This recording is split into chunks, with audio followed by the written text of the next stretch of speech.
Hello again. I'm doing Extus today. Extus Oriq Overlord. I feel like it's in the spirit of the Strixhaven set coming out to do one on a Strixhaven commander.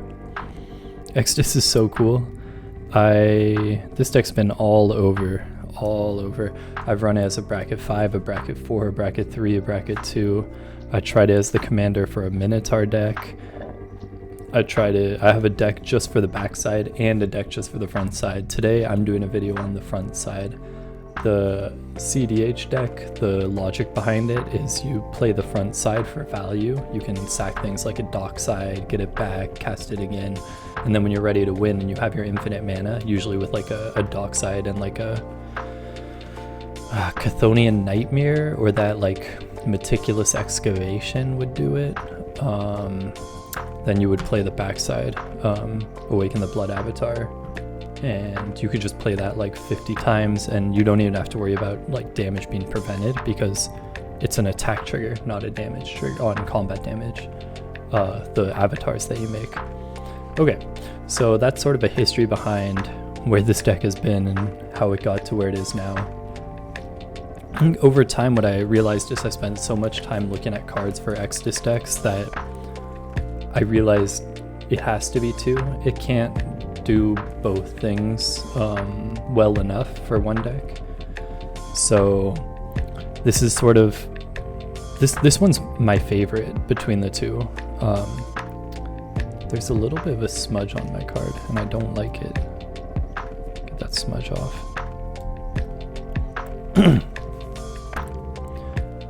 Yeah, the front side is, I think, my favorite. The back side of Extus, building a deck around this is pretty mean. I'm thinking about turning it into bracket 4. It's like a strong bracket 3, weak bracket 4 kind of is where it is right now. But anyway, this backside I would say is kind of a bracket 2. Sometimes I played in bracket 3 and I feel like I win, but more so because of Insurrection than anything the deck is doing.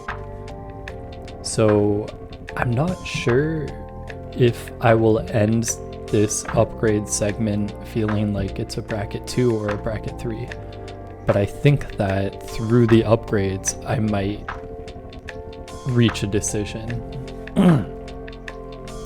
I like the front side because you get to have this like crazy engine with kind of just one card, and it feels like you're a sequencing god, but really you're just doing one trigger. So that's sort of why I like it.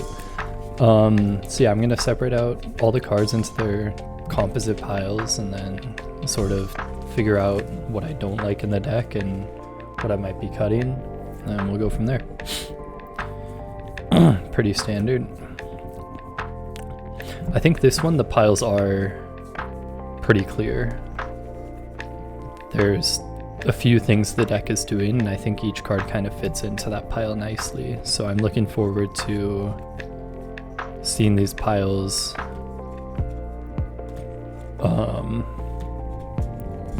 kind of fall into place, I guess.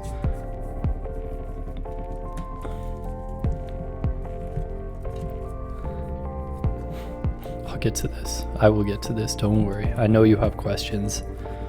I know you see a street wraith and your mind is blown, and that is perfectly normal. That's a real foil too, because obviously this is a proxy, but yeah, this I will spend money on a real foil street wraith like that. I can't explain my logic, but some cards I just have to get the real deal.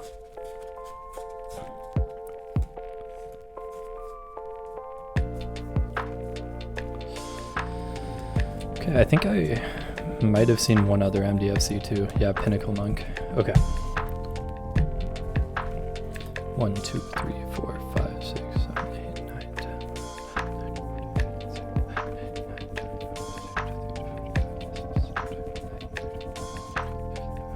35 with 2 MDFCs. I will leave that as is. I wish I had all the surveillance. We'll see. I think I do. If any deck needs them, it's this deck. All three, that is. Okay, good. Yeah. Yeah, and then I have the 3 on color fetches in here, so I like the mana base. Next up is ramp. Boom.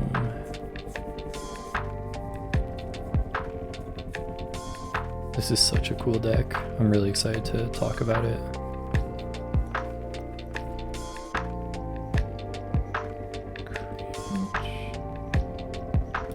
I don't know where that one sits right now. I'll think about it.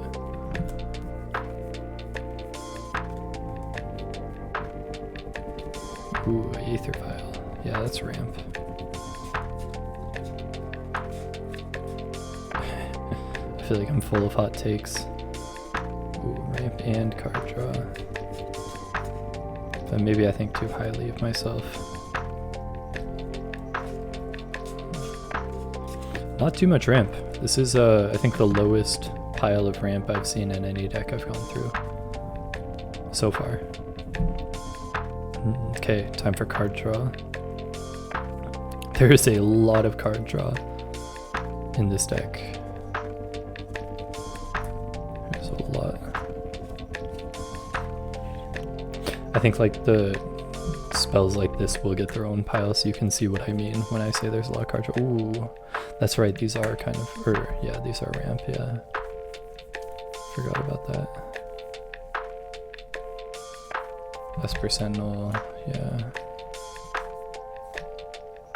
Scout's Warning, I don't think I play it as card draw.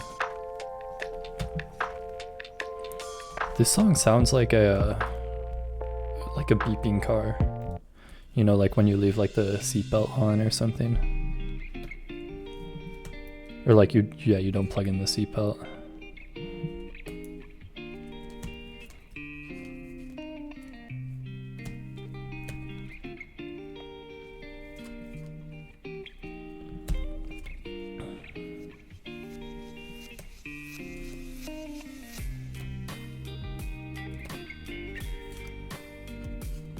Okay.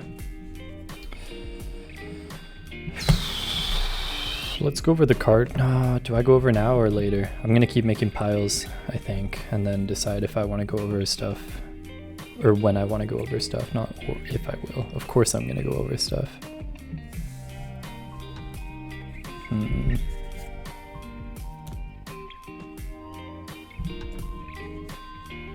Put that there. Card draw, of course. Street Wraith and card draw. Ooh, finishers. Yeah. Just keep pulling cards out until there's few enough that I can figure out what I'm trying to say. I think that's where I'm at.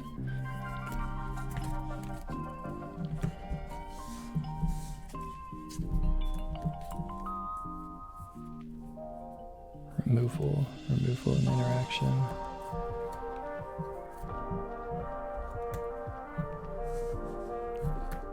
And like everything else,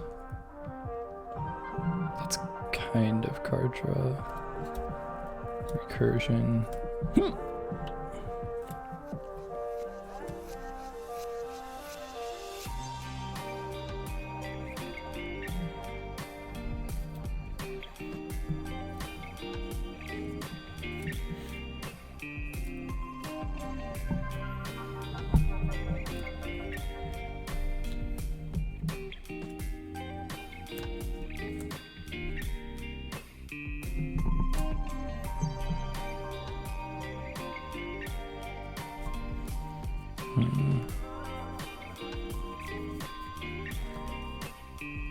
That's better. This pile, this pile, this pile, this pile. Okay, and I guess that leaves me with all these cards to try to figure out what my deck is doing. This is sort of in the recursion pile, Body Launder, but I think 4 mana to play is pretty difficult, so It's kind of like, I think it's kind of like engine pieces, I guess. So this is like engine pieces category. Things that make my commander make the cool thing more cool. Yeah, I think that's how I would put it. Solemn Simulacrum is so much mana for this deck. You saw there's like no ramp in this deck. But it's so cool. It's so cool. Okay, this song is the one. This is the one I need to delete from this playlist. Every time it comes on.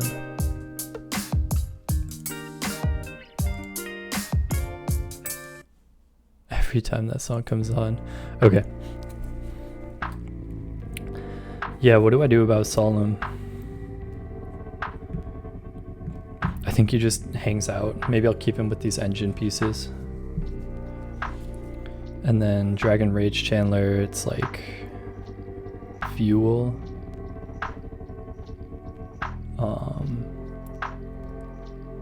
I feel like there should be a category that's just like small creatures that are fun to get out, but I think if there was, then every creature in the deck would be in it.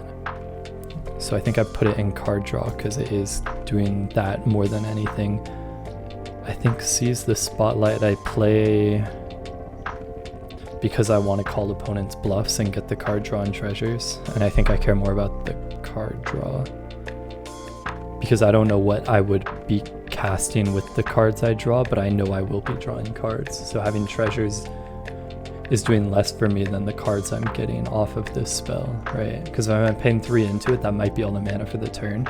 If I get an undetermined amount of treasure, but I get an undetermined amount of card draw, I care more about the undetermined amount of card draw on the turn I play this. So I will put it in card draw over ramp. Call Me a False Hope, I guess I'm playing as a way to foil my opponent's plans. So it would go in interaction. Scout's Warning, I think for the same reason. I don't play at sorcery speed for a reason. I play it because it triggers Extus at instant speed. So I would put that in this pile.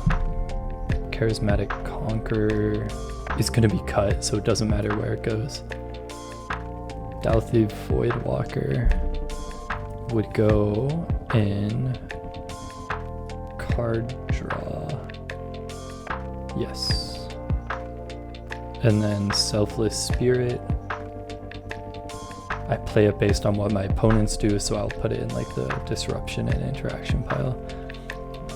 Okay, there's a few sus calls I made for sure, but that is how I'm gonna put my piles. So now I'm gonna go through them and see if I can pull any for cuts and explain why this deck is so cool.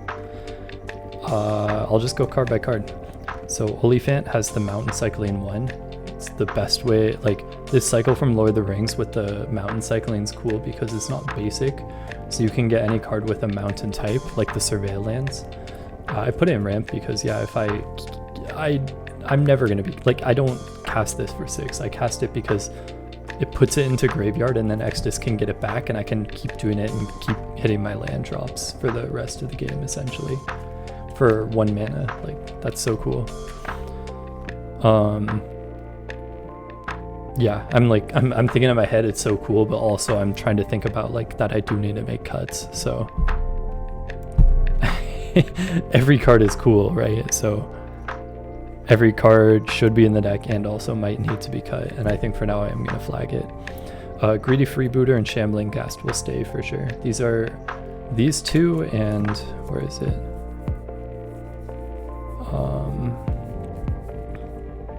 This guy, Scornblade Berserker, are my 3 favorite cards in the deck as targets for what Extus does.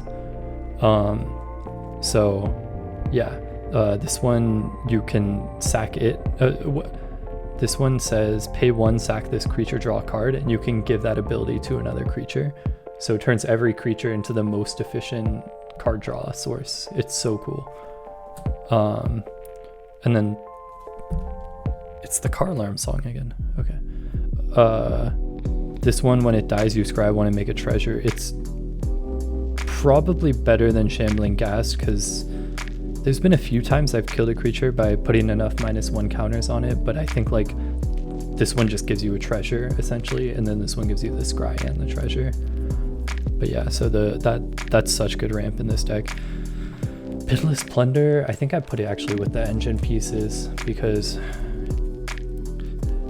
the way it works is, I mean, actually I probably would play him before Extus, but what I was gonna say is I pretty much always want to get Extus out as soon as possible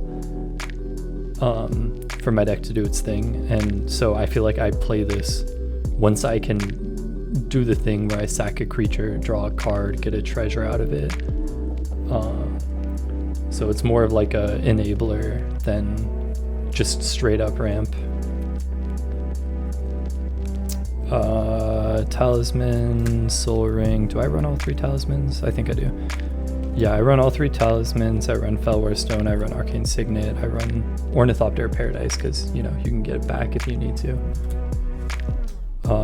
And then Aether Vial is so cool. You don't need to increase it. So I think you probably leave it on 1 or 2. Maybe you go up to 4, but I don't think you ever go above 4. And you'll always just be able to tap it and like flash a creature in, and then you can like, or you can like sack a creature in play, cast a spell to get back to hand, and then tap Aether Vial and put the creature into play at instant speed. So it's kind of some sneaky interaction / just like on the end step before your turn, you can just use it and just keep accruing value.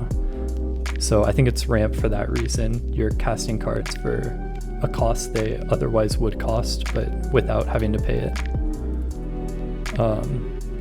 So yeah, out of these, I mean, I just moved a card to a different category and I flagged one, but that's card draw.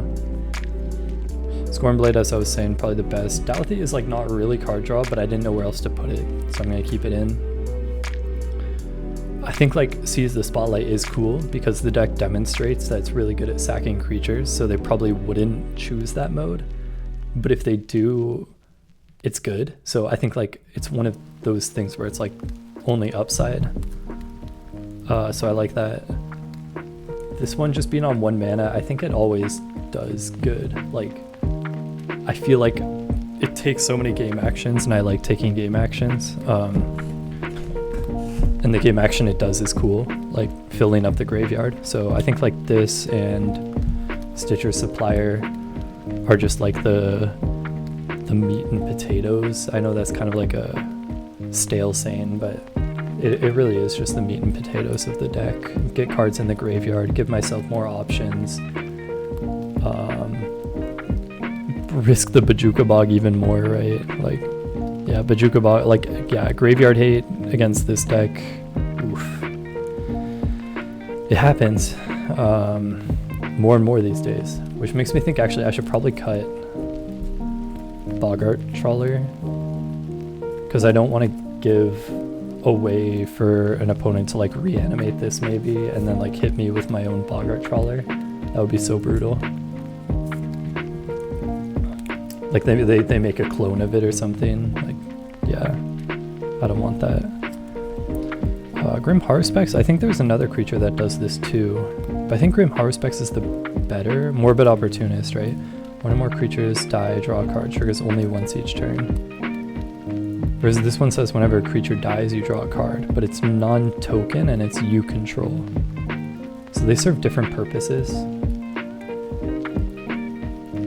But I think there is card draw in my ad pile, so like I might be fine cutting these for a more stable way, I guess. Street Wraith is great. Yeah, so you just pay 2 life, get it in your graveyard. Always a good target with Extus. Just a free 0 mana draw card. Like, so cool. And then yeah, now we get to these effects, which I do think there's more, but I think I chose the best ones. Additional cost, sack a creature, discard a card, sack a creature, discard 2 cards, sack a creature, sack an artifact or discard a card, sack a creature, sack creature. And then they all just draw 2 cards or more. So yeah, I like this pile here. You can't go too crazy. There's like a balance, but this is everything the deck is about, is doing these effects. Actually, saying that, I feel like I could run more. So if I come across more that aren't in here, I think, oh, like Plumb the Forbidden might be nice. Then I think I do add a couple more. Because I think there are more creatures in the deck than non-creatures, and that balance will mean that I could do with more of these and fewer creatures. Yeah. Esper Sentinel, a great thing to get back, always good early game. Hostile Negotiations might go, like, I get why it's in here, I get the thinking, but it's too much mana for a deck without ramp. Dark Confidant I like a lot. I like the art here, and I like what it does for me. Azra Oddsmaker is so cool because Extus has double strike. So you discard 1 card and you get 4 cards for connecting with Extus. And then the card that you discard, you might actually like just get back anyway. So yeah, that's sweet. The double strike is cool. I really like that. Yeah, okay, now we do interaction. Ooh, does this deck need a Selfless Spirit? I think it does. If anything, just to protect Extus. Scout's Warning, as I was saying, super cool to be able to flash it. Oh, yeah. So, no, I went over it with Aether Vial, but this is super cool. 1, because it's always going to replace itself. It draws a card. 2, because it gives the creature flash, but also it will trigger Extus. So you play this, you get back a creature from your graveyard, and then the creature you got back, you can flash in. They'll never see it coming. Sometimes I even forget it's coming and I'm the one doing it. Like, it's so cool. Kamiya False Hope, so sick. This is another one that I'm happy I got the foil of it. Or I'm proud of this purchase. In a world where I get a lot of proxies, sometimes I remind myself that I have real cards too, and they just look so nice in the deck. So yeah, this is one of them. I think I have 2 Kamiya False Hopes, and one of them's not in a deck right now. But this one is the place for a Kamiya the False Hope, if there's ever a place. I think there's a few on ETB removal. I like that Cathar Commando sacks itself. I think that's nice, and it has flash, so that's like probably the best. Skyclave's weird because if it's doing its job, then you might leave them with a bunch of tokens that could then attack you, but it does exile it forever, so I think that might be nice to have that option. Yeah, just a way to sack a creature, and then it's an additional cost. So the ones with additional costs, the reason they're cool is the creature that you sack, you actually can get it back to hand because of the Extus trigger, right? Because Extus isn't on cast, and the sacking is an additional cost to cast. So that happens first, and then Extus triggers. So yeah, I think it's neat because the card would just go back to your hand. Like, you could sack that like Shambling Ghast, and each opponent has to sack a creature, and then you just replay Shambling Ghast, maybe cast another card draw spell, sack it, draw 2 cards, and then the treasure just keeps on like paying for things. So that's super neat. With all the sacking, Mayhem Devil is like kind of cool. I do think it's still just incremental, like 2 damage at a time, 3 damage at a time, but it's good to kind of keep control of the board a little bit, ping down some creatures. Ethereal Haze, as I was saying, I really like my fog effects. And Kamiya False Hope is nice, but it's telegraphed. This one will catch him off guard. And it has. Fogs are extra turns. It's a 1 mana time warp or whatever. Because one player might spend their whole turn assuming you're dead off of the things they do, and either not touch you because the other player said they will kill you, or the player that is doing the killing will overextend and not know that you're going to cast a thing like Ethereal Haze, and then you bought yourself essentially another turn. So yeah, that's what I mean by it's like a 1 mana extra turn. Accursed Marauder, I try to stay away from these sort of effects in a deck that can spam it too, because it's just like really annoying to not keep a board state for some decks. So we'll see. I do really like that this hits non-token creatures, but I'm gonna flag it as a maybe cut, especially if I'm gonna be keeping this in bracket 2. It's just a really mean effect. And I don't know if I want this deck to be too mean in that way, because it's more of a celebration of cool things you can do, and I think there's too many cool things I could do instead of mean things I could do. I'm almost at the last surprise in my interaction pile. Twin Shot Sniper is channel, so I think that's neat because yeah, you just put it in your graveyard for 2 mana and you shock a creature, and then you can get it back and do it again. It is a little costly for that effect. 2 mana is a lot. Depends on if I'm going to be adding in ramp, but I think for now I might have to cut it.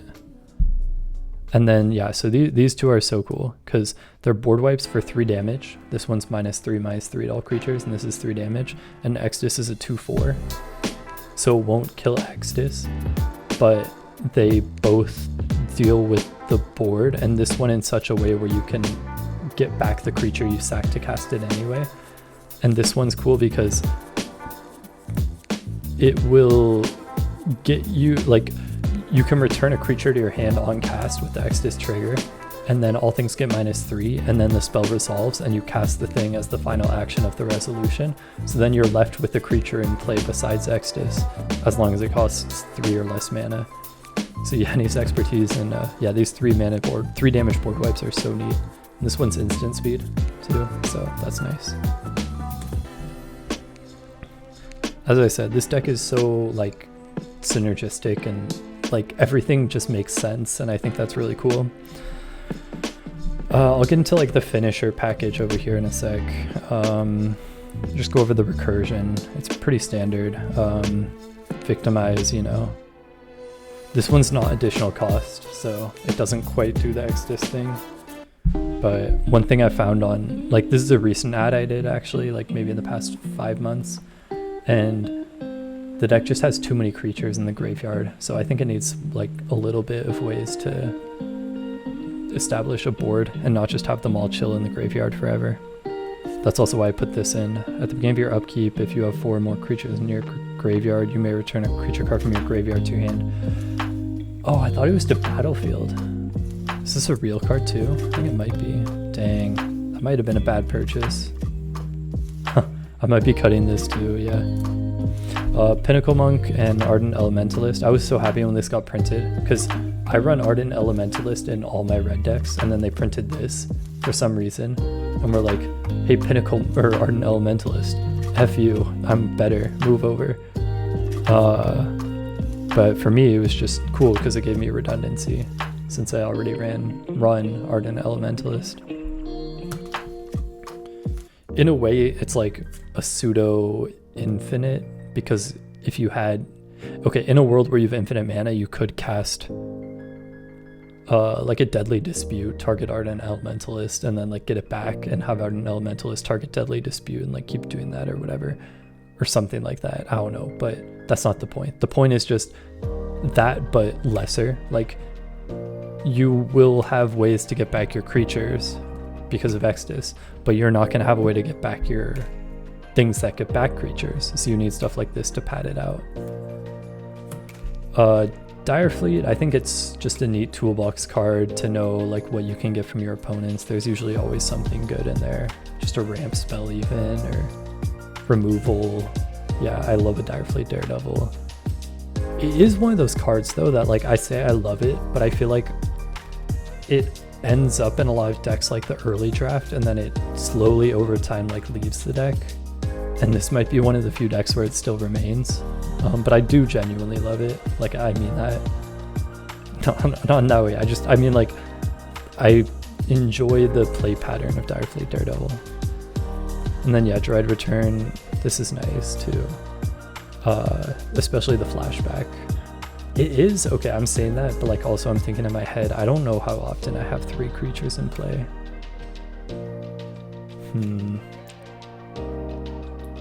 Nah, I'm gonna go no on that. And then Reconstruct History.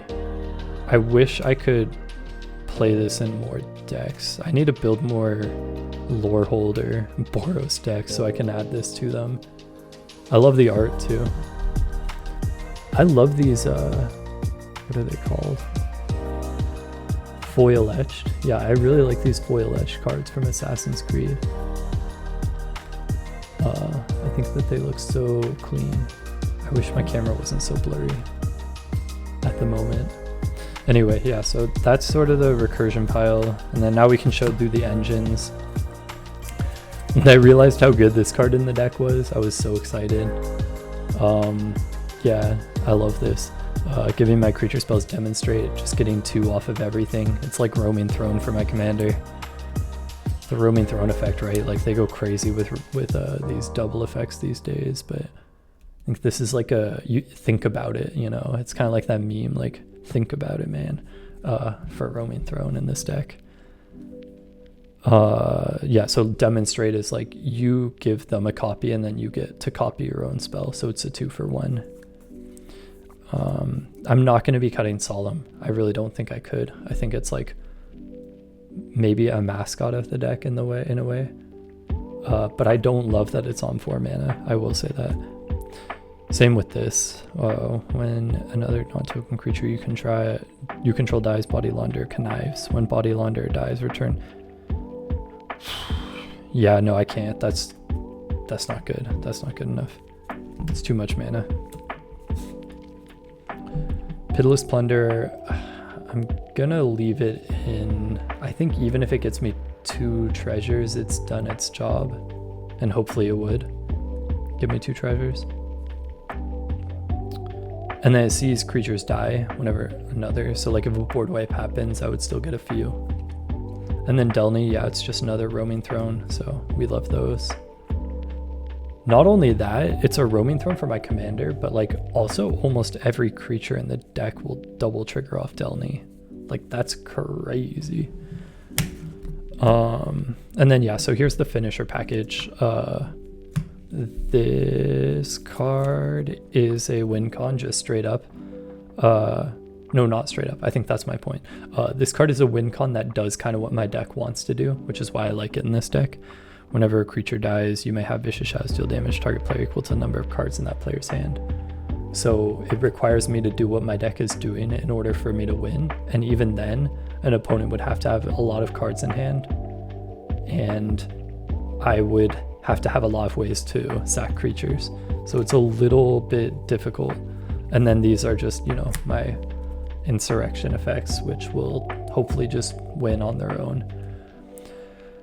So I guess all that's to say, my deck doesn't really win if it's not doing one of these 3 things. And that's why, even though has been a bracket 2 deck and might still stay a bracket 2 deck, it's the only one that runs tutors. Not only that, none of my bracket 3 decks even run tutors. But because this deck just can't win without Vicious Shadows or these 2 cards, I think it needs a tutor. So Academy Rector gets Vicious Shadows into play, and Diabolic Intent would just get to hand. And they're obviously both in this deck because they're tutors that do already what my deck is trying to do. Academy Rector, I can play it and sack it easy enough, and then Diabolic Intent, I mean, I could play Academy Rector, sack it to Diabolic Intent, and get like 2 things, which is pretty nifty too. But yeah, so that's my finishing package. I might need to think if I really want. No, I do need to run the tutors. Otherwise, I just look like a chicken with its head cut off, like trying to draw like 50 cards deep for like one of these 3. So I think it's more like the deck should feel like it's doing its engine thing as a way to be a love letter to Magic, but also keep a board state that allows me to get to the point where I get here, as opposed to have a board state that tries to get here in desperation. Yeah, that's my point.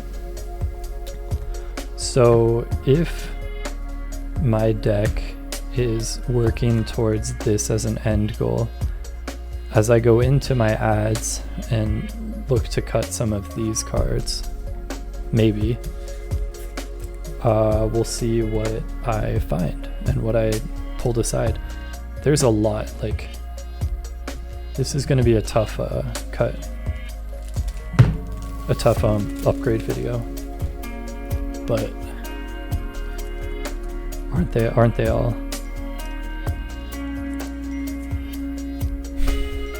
Oof, getting a lot of text here. I'm gonna put my phone on Do Not Disturb.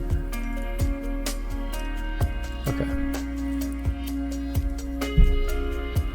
3, 2, 1.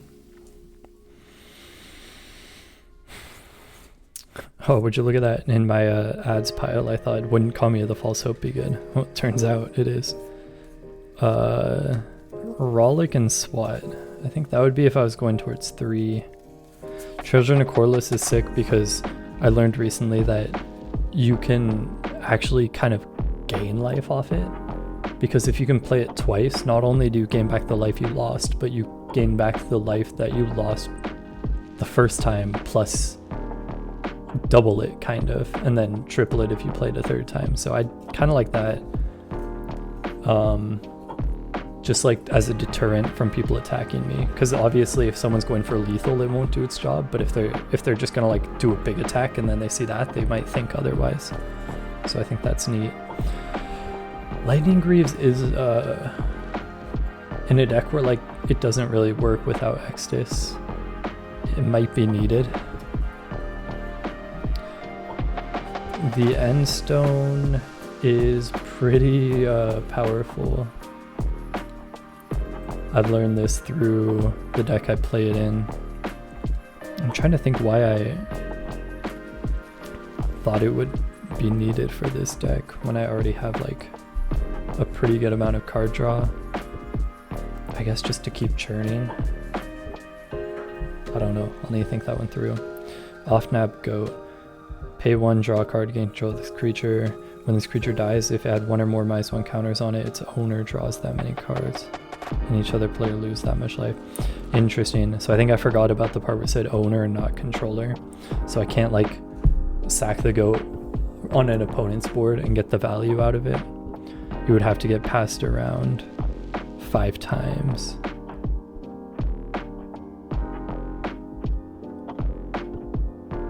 If you had 1 or more counters on it, its owner draws that many cards. Nah, it's too many hoops. It's like not realistic. I think I am playing this card actually. When Carnage Interpreter enters the battlefield, discard your hand, then investigate 4 times. As long as you have 1 or fewer cards in hand, it gets +2, so it's like a 5/5 with Menace. And then I get all these clues, and then like I can just start sacking clues and drawing cards, and probably want the cards in my graveyard anyway. Maybe. I think the caveat to that is the cards in my hand could be like this kind of stuff, or it could be like this kind of stuff. It's not always going to be the creatures, because I think the creatures end up in graveyard anyway. So I guess the caveat to that, like what I'm saying is like, maybe I don't want to discard my hand as bad as I think I do. Like I think I can already get the cards into graveyard that I want to get in graveyard anyway. I think I saw this and was excited. I don't even think I've read what it does, but yeah, so it's a proxy. But the idea of an evoke creature, a new evoke creature, just got me really excited. When it enters, if white was spent, return target creature 3 or less from your graveyard to the battlefield. Right, it's evoke and it's non-legendary. So I could do that. That's good. When this creature enters, if black, put 3. Yeah, that's so good. Removal or recursion for 2 mana in a deck where I can just get it back. Come on. Impulsivity. I mean, the top end is good. Obviously, it's one of my win cons. And you auto cast it, or it's an opponent's graveyard. I think this is good. It's just another like top end card, and then maybe I can spam it enough. If I have like a victimize, or is that it? I think victimize would be the only way to like cheat it into play. I'll think about it. This is like a maybe. I'll put with Lightning Greaves and Rollick and SWAT. These are like my maybes. I think these two are definites. Like Endstone, so maybe. And Plumb the Forbidden, like I want it to be good, but I really don't think I have a wide board. This deck usually only keeps like 3 creatures in play. This one's so interesting. Non-creature spells you cast cost 2 less to cast. Whenever you cast a non-creature spell, counter that spell unless you sacrifice a creature. So it turns all my spells into like these additional cost sack a creature, and then it also cost reduces them by 2. A lot of them are already just 1 colorless though, so it's not like I need the cost reduction of 2. But I do like that it kind of feeds into what I want, and I think like any card that like does cool things in this deck but is bad in other decks is like so like interesting. This could replace the Charismatic Conqueror. I didn't even talk about why it's bad. I guess my point with why I don't like Charismatic Conqueror is outside of like high brackets, they're just gonna have it come in tapped, or they're gonna hate you and focus you. And I don't like either of those outcomes. So I don't care about having a lot of 1/1s. Versus this one, I mean, I care about the 1/1s because they block. And I care about this because it flies. And I care about this because I can flash it in before my turn.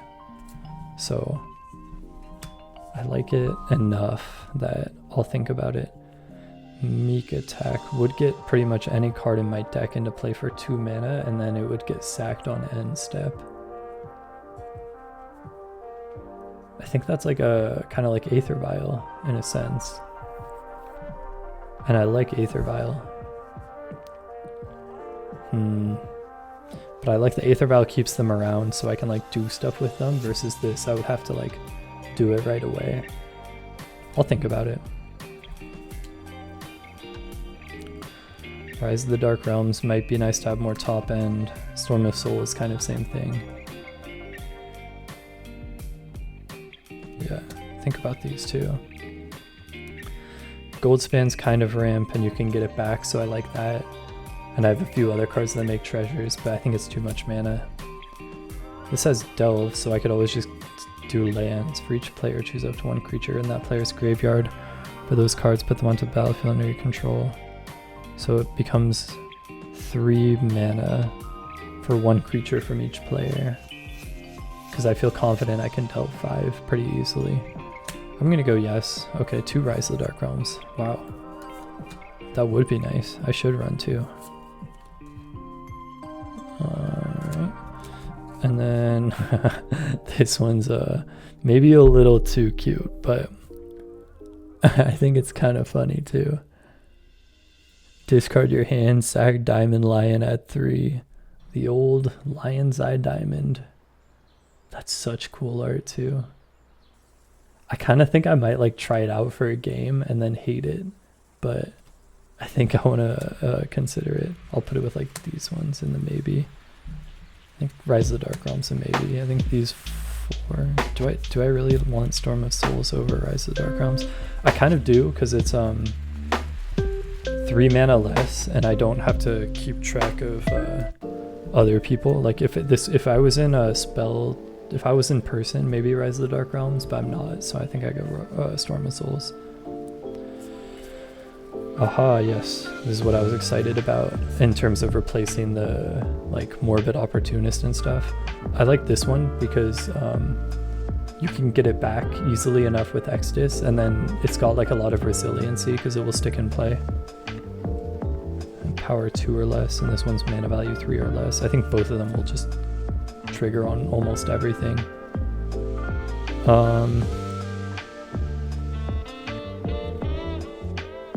Yeah, I think I like Enduring Innocence a little more.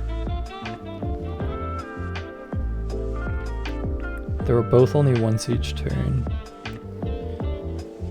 I think I'll be cutting, I'll be putting in both, and I'm probably going to cut one of the 2. Oh right, they're both already in the cut, but I don't know if I'm going to cut both. The Morbid and the Grim Harvest specs. I think I'd want... Dang, this one is non-token creatures. I think I want Morbid Opportunist, not Grim Harvespecs. Yeah, that's where I'm going with that. And then yeah, Welcoming Vampire, but I think if I'm already running Enduring Innocence, that's too many 3 drops, so I'm gonna go no to that. Play Crafter, right? I talked about a Cursed Marauder, and it's just better than this, right? Yeah, I think it is. I think it's just because it's such cool art, and I own it, and I'm like, oh, that's so pretty. Junji Ito. This was actually in the deck, I think, when I tried to play this CDH. And I think it was one of those cards where whenever I played it, I'm like, this deck should not be CDH. It's kind of awkward, right? Because I think like if I was playing this bracket 3, maybe, but I think I'm leaning towards keeping it bracket 2. I think I like Saw in Half. I'm looking at it and like I don't even need to think about it too hard.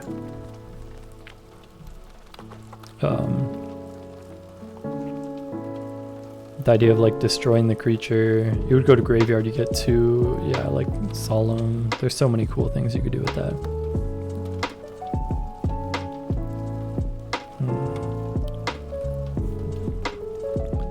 This is a better, the one where you scry to do it. Read the Bones, yeah, better Read the Bones because you surveil too in the deck where you want to be doing that. I have so much card draw. And sorcery speed. I think I'd rather play like Enduring Innocence or Tokacious Welcome though. I think I want Heartless Summoning. Creatures get -1, so some will just die right away, but that's fine. Having them cost 2 colorless less is pretty big.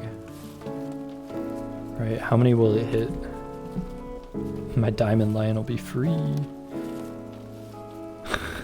Just instantly die. Oh no, it'll get -1. He'll be alive.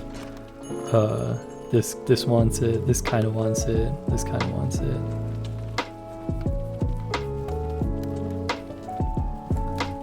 Not too many, a lot of them just don't have colorless pips. Mayhem Devil, or they only have like 1 colorless pip. That's kind of brutal, yeah. I guess all of these are pretty expensive to cast. I think I'll try it for a bit, or I'll consider it. I'll put it with these. These are like my higher consider, these are my lower consider. And then these are my like, probably yes, like almost 100% certain. Just a good old Lightning Bolt, I think I do. Or should I say Hadouken? Hadouken. I don't know if I have a right to say that, because I don't even play Street Fighter. I think that's where it's from. But I think I know the reference. I know it. I used to run this one, sack a non-land permanent to exile a non-land permanent, but it's sorcery speed. And I think that's my main complaint. I don't want to be playing sorcery speed if I don't have to, especially with removal. Then you have to go through 3 whole players before it gets back to you. No way, bro. Keeper of the Accord. This does ramp, and I was saying I need ramp. And gets me creatures. I like that. I like it enough to put in the maybe. Cavern Horde, non-legendary. Could be ramp, but not a guarantee. I don't like it. Manifest Dread is you... I have to look it up, bro. Manifest Dread is wild. But I think I saw this card and thought it's good because of Manifest Dread. Like hitting my own creature even.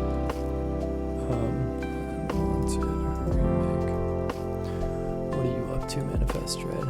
That player looks at the top 2 cards of their library, puts one on the battlefield face down and the other in their graveyard. If it's a creature, it can be turned face up.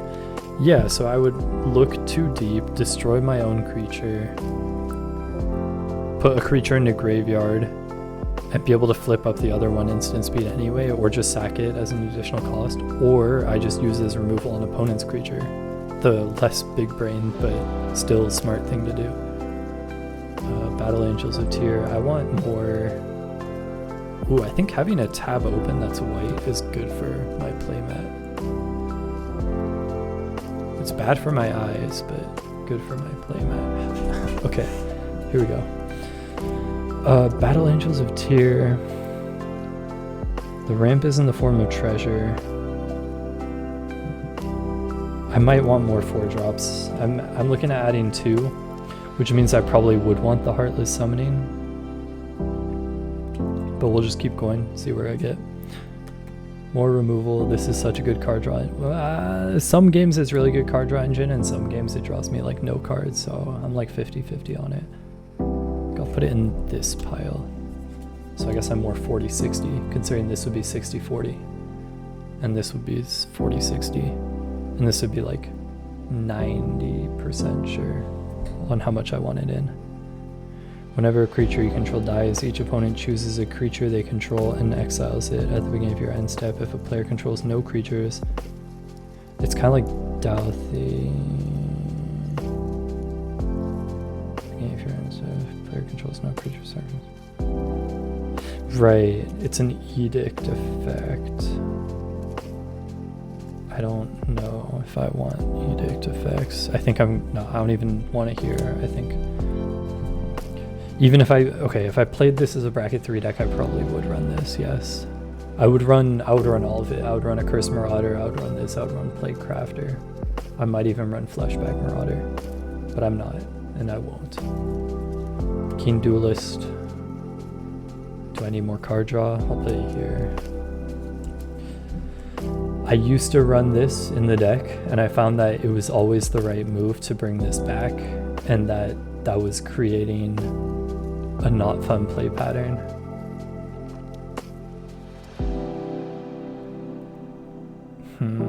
But the deck also does lack a bit of a top end outside of like the 3 ways I showed. But I don't think I can do that. I don't want my fun to come at the cost of other people not having fun. I say as I hold a Sephiroth.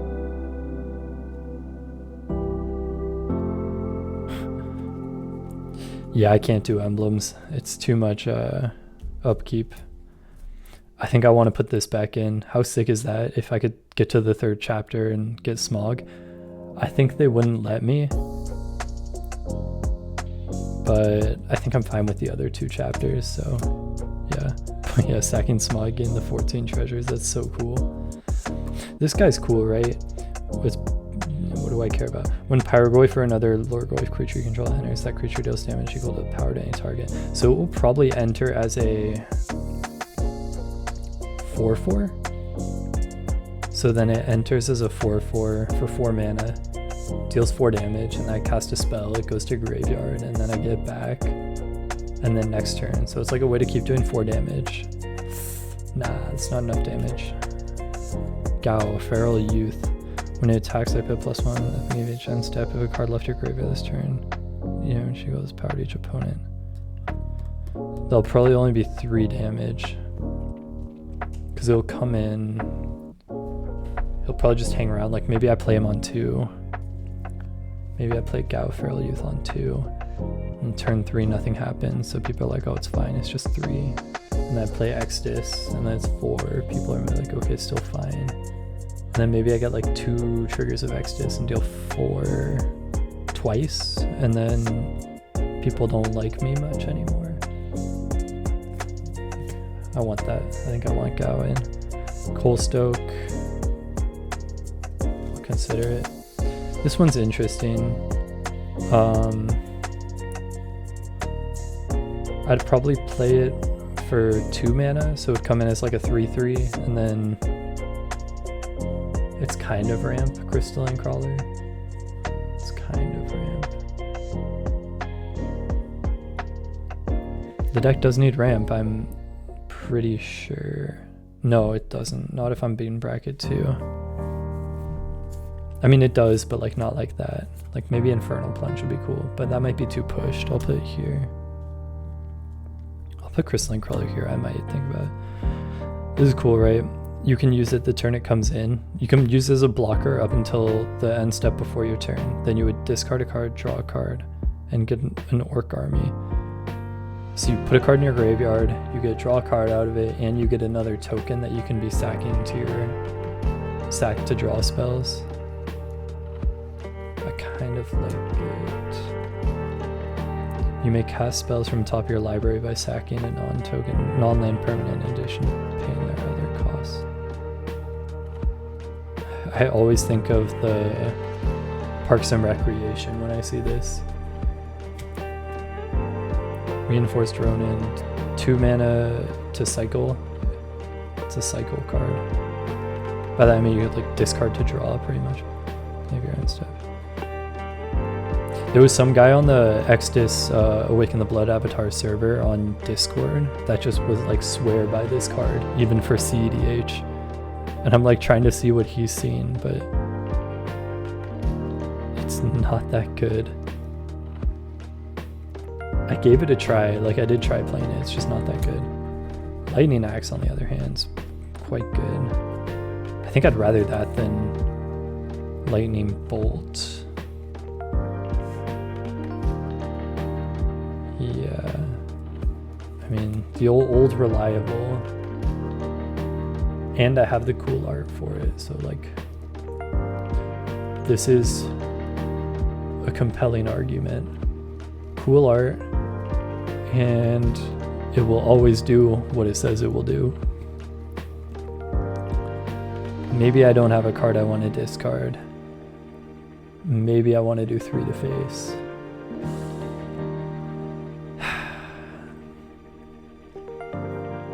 I think it will be like both in the maybe, and I'm just gonna have to decide later because I still have like 15 more cards to get through, and I can't be getting too deep yet. When Living Lightning dies, return target instead. So it's a Ardent Elementalist on death instead of ETB. I don't want to work that hard for that ability. This one exiles itself, but it's only 3 mana. You get an instant and a sorcery back. I like that a lot. But you have to discard a card too. That's wild. I guess you just like return a creature with the Magecraft trigger and then discard the creature you return on resolution. Does combat damage to the player, you may discard a creature card. When you do, destroy target creature. So it's like removal, ninjutsu. It's doing a few things, but you have to connect with the creature. And I don't think you do as much as you think you would. This is fun. But I think you only get like 1 gotcha moment, and then people know about it. Is that worth a slot? That's worth a maybe slot. Priest of Fell Rights, pay 3 life, sack it, return target creature card. Activate only as a sorcery. I'll look at how many 4-drops I'm running because it's starting to look like a lot, but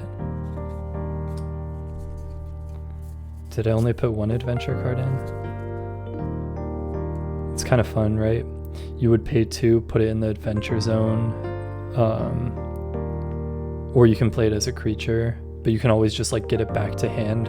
And like the way you can look at it is you can see it in your graveyard and be like, it's not my turn, I have 4 mana up, I'm gonna cast an instant, get this back to hand and cast it because I have nothing else to do with my mana. It's kind of neat. You're not always gonna have Street Wraith in your graveyard. Do I want more tutors? What would I do? I'd probably be putting Academy Rector in my graveyard if I ran Unmarked Grave, and I don't want to be doing that. Jaxus is cool. I added this to another deck recently, and I liked it a lot in the deck, so I think I want Jaxus. Like I want Dual Caster, just some more interaction will be nice. More ramp, as I was saying, and deck needs more ramp. More removal, oof. This one's a bracket 3 card, not a bracket 2. This one, until it leaves the battlefield. This is like a almost CDH card, because it's a hate bear and creatures stick on board more in bracket 4 and 5. They don't stick on board much in bracket 2 and 3, so it's not actually removing the creature, and for that reason I don't think I want it. Lifeline, whatever, just I think that's gonna confuse me too much with Extus triggers and like delayed triggers and stuff. But I get why it's in the deck. I get where my head is at.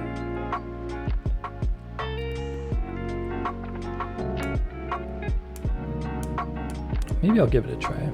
Okay. So I've slimmed things down a bit. First I'm gonna go through this like pile over here and see if I'm feeling better about wanting any of these now that I've kind of looked through everything.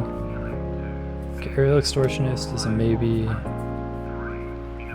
There's enough card draw. Impulsivity is a maybe. And Infernal Plunge is a maybe because the deck needs more ramp. I think I'm leaning towards more 4-drops and running Heartless Summoning. So I'm gonna pull aside Heartless Summoning. And then I'm gonna pull aside some of these more expensive creatures. Keeper the Cord, Battle Angels of Tyr. I'll put Meek Attack in this pile too. Blood Funnel, no. And then, yeah, was there any other 4s? Right, Jaxus. It's legendary, yes, but I think it's pretty neat. Okay, so yeah, this is like my like kind of more mid-range pile of ads. Now I should probably go through and look at what ramp I want to be adding. Looking at you, Impulsive Pilfer. You're gonna put in some work. Maybe Infernal Plunge. I don't like how powerful it is.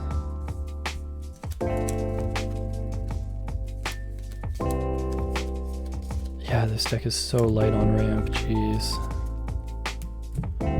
Do I run Diamond Light? I'm gonna have to do it, man. I think I might. Oh, I feel like it's gonna feel so bad. Oh my god. I don't know, man. Alright. Tokacious Welcome, or this one for sure. This is a maybe. These are all maybes for different reasons. Lion Diamond Lion's too much of a meme. Emptiness is a for sure. I think now I'm looking at ones like I for sure want in. Because I have too many, and I think that just has to be the next thing I look at.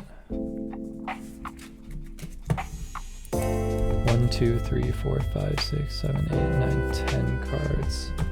For 1, 2, 3, 4, 5, 6, 7, 8, 9, 10, 11. And I think I want to leave Oliphant in. So 10 for 10. And I kind of want to leave Seize the Spotlight in. So 10 for 9. One of these is going to have to go. It might be Keeper. No. It's going to be Jaxus because it's legendary. It might be. No, I like Jaxus in this deck.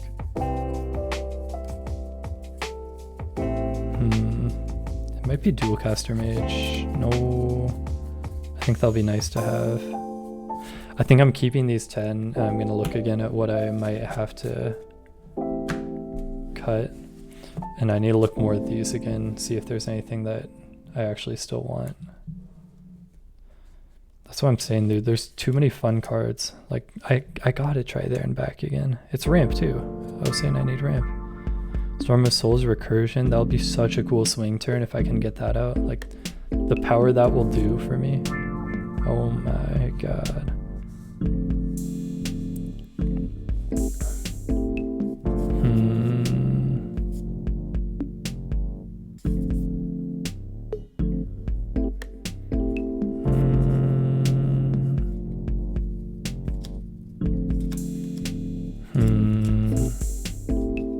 My thinking noises.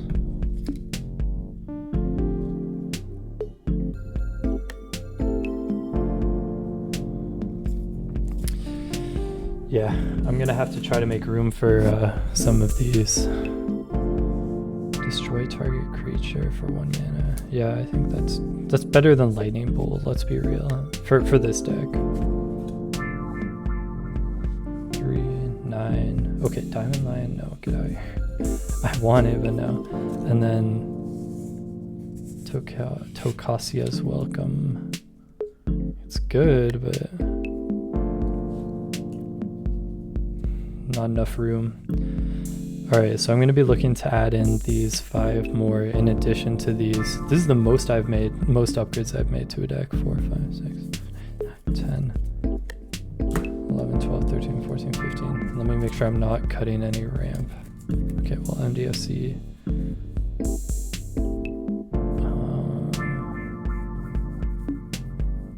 Yeah. Okay.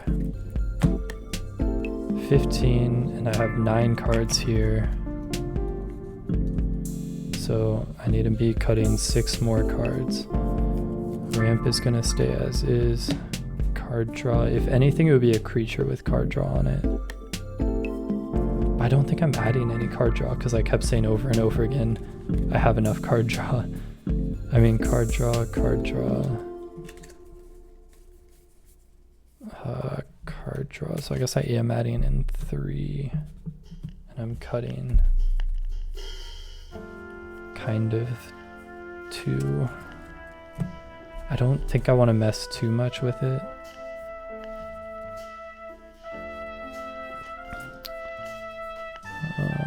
Definitely not these spells. I think I need as many of those as I can. If anything, it would be like one of these or one of this. Stitcher Supplier, because I am adding in like Storm of Souls and Impulsivity. It might be Dragon Rage Channeler. That's so good. No, I think it would be Azra because it's 3 mana. Right. Draw 4 cards though is crazy. That's way better than Surveil 1. I think if any of these 3 cards were in the add pile, I would put them in the deck in a heartbeat. So I don't think I can cut those. Versus Seize the Spotlight, I might be cutting. Morbid Opportunist, I might be cutting. I think I'd rather be cutting Seize the Spotlight. Okay. I think I'll cut Mayhem Devil. I think I'll cut Selfless Spirit. My poor commander has like no protection. I think I'll cut one of the 2 wipes and just assume that if I draw it into it, I draw into it, and if not, I'm just having fun out here, and that's fine. And then my engine pieces.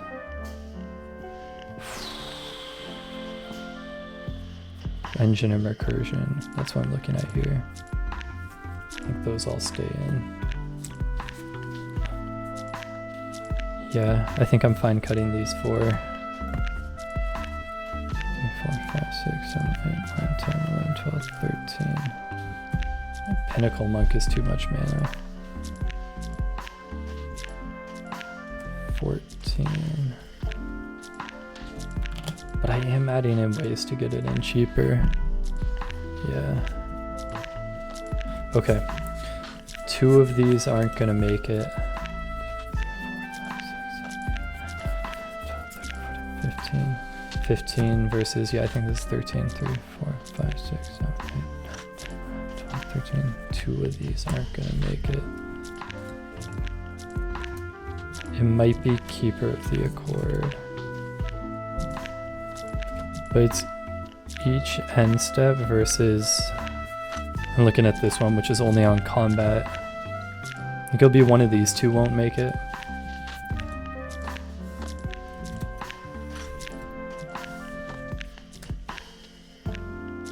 That's such a tall order to ask for this to go off.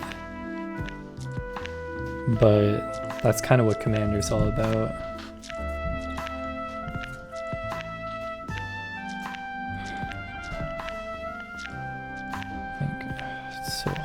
It's going to be one of these 5 cards. That's sort of, I think, what I've realized. Or 2 of them, I guess, unless I want to... Yeah, it's going to have to be 2 of these cards unless I can find another card to add to my cuts. What is Impulsivity getting me? For myself, it would just get me Storm of Souls or Insurrection. Like, that is the top end. So it would just rely on an opponent. And then what do most people run? I could just look, right? Like I would go to like EDH Rec, top sorceries and instants. Cards by type.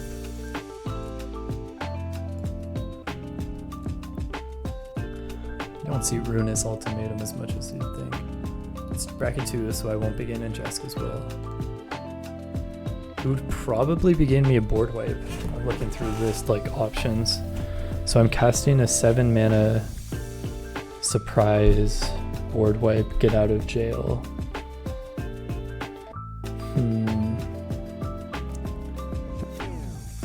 I think I'm gonna go no on Impulsivity.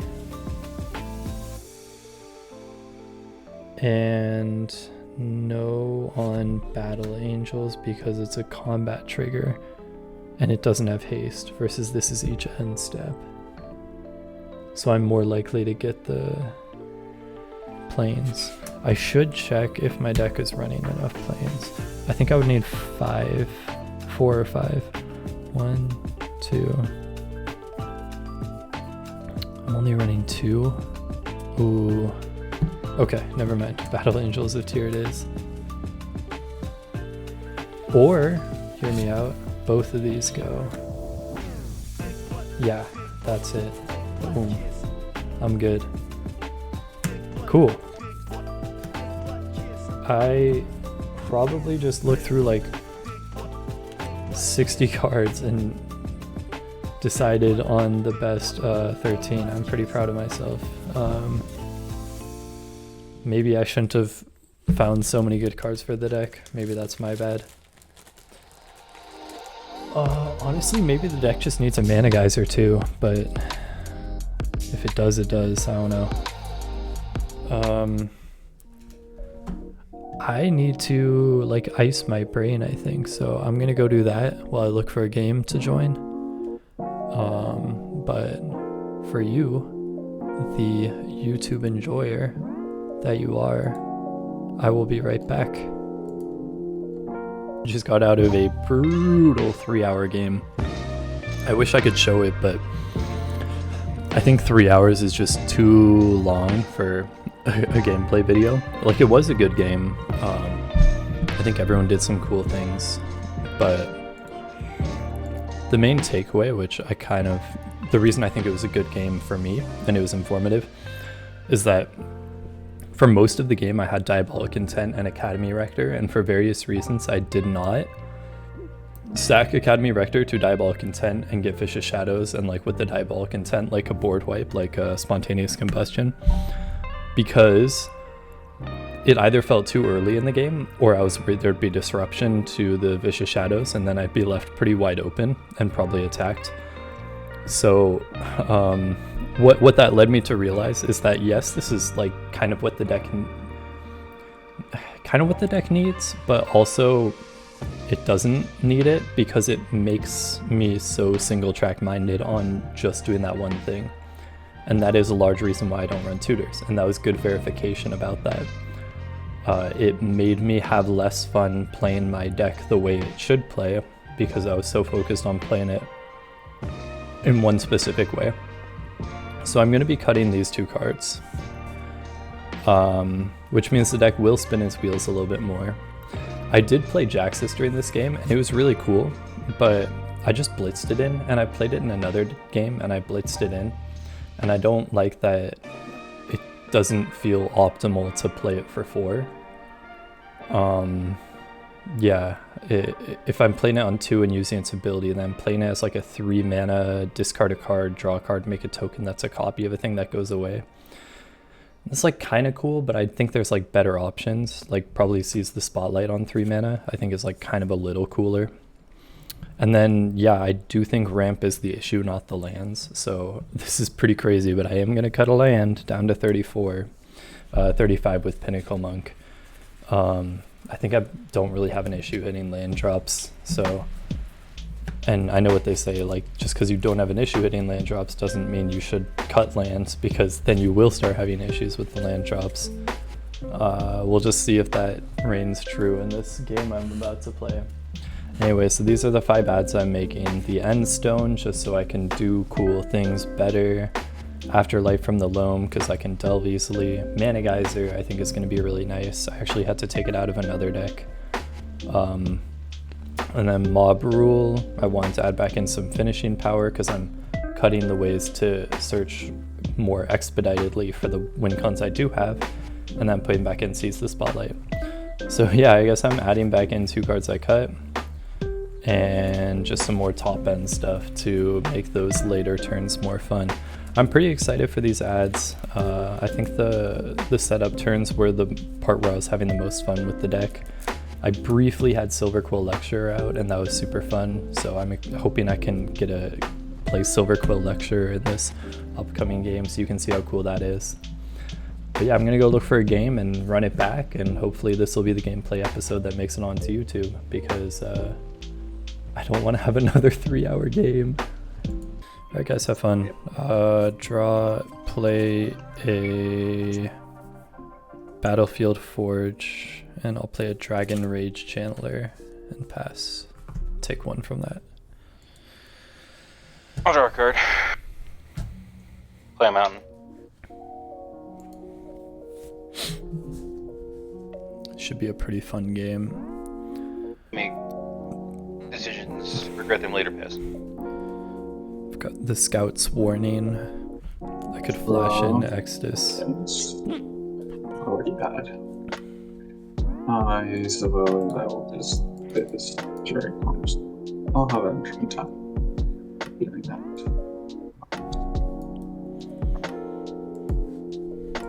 Draw. Is that Osiris? No. Oh, Satya's strong. Okay, Mountain Pass.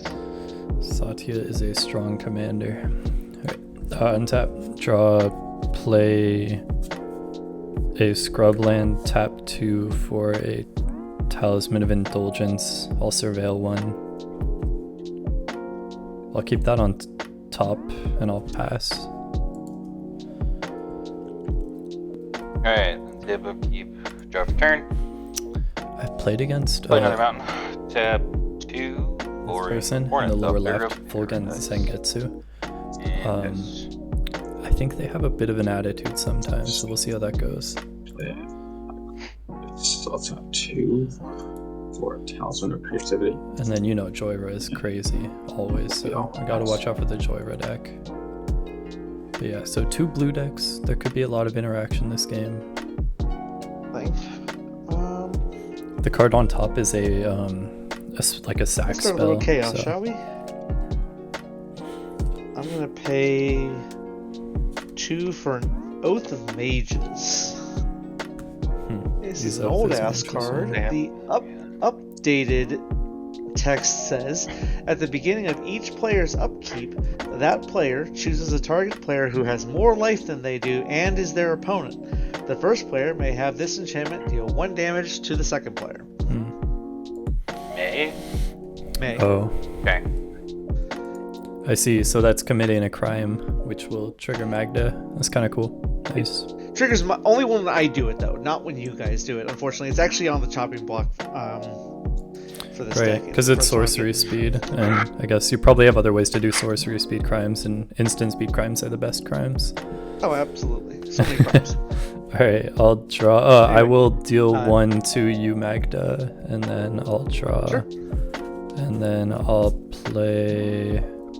Or I will Mountain Cycle an Oliphant, get a land I could play with it, use it to play Aether Vial, and pass. Yogi. Tip on upkeep. I'm unsurprisingly also going to deal 1 damage to Max. You cannot, because you don't have anybody whose life total is less than me. Oh, okay, or more than me. Right. Okay, Yeah, I see what you're saying. Right. Okay. I'll untap upkeep and draw. We did the draw early upkeep already, so I'll just play Forever Guide Pathway. I'll tap 4 for my commander. Not the token underneath.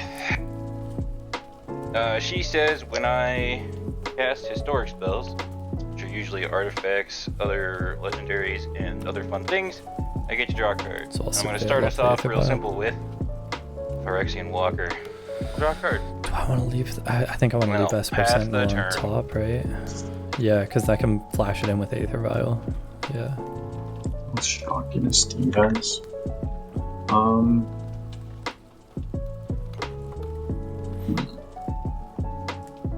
I'll tap 2 for Aether's Field Miner, and the 2 for Solar Transform with 3 energy. And I will pass. I think I'll be doing the Fanatical Offering over the Demand Answers. Yeah. Or I hold on to both and just wait till I get Extus out. Yeah, I will go ahead and ping you, Bose. Seems only fair. You are the only person I can. So far so good, but I feel like the Saute deck might be getting out of control already. Oh man, my hand is kind of dookie. Pay 2 for Magda and Pester. On end step, I'll cast a Fanatical Offering. I make a map token, and as an additional cost, I sack Dragon Rage Chandler, and I draw 2 cards.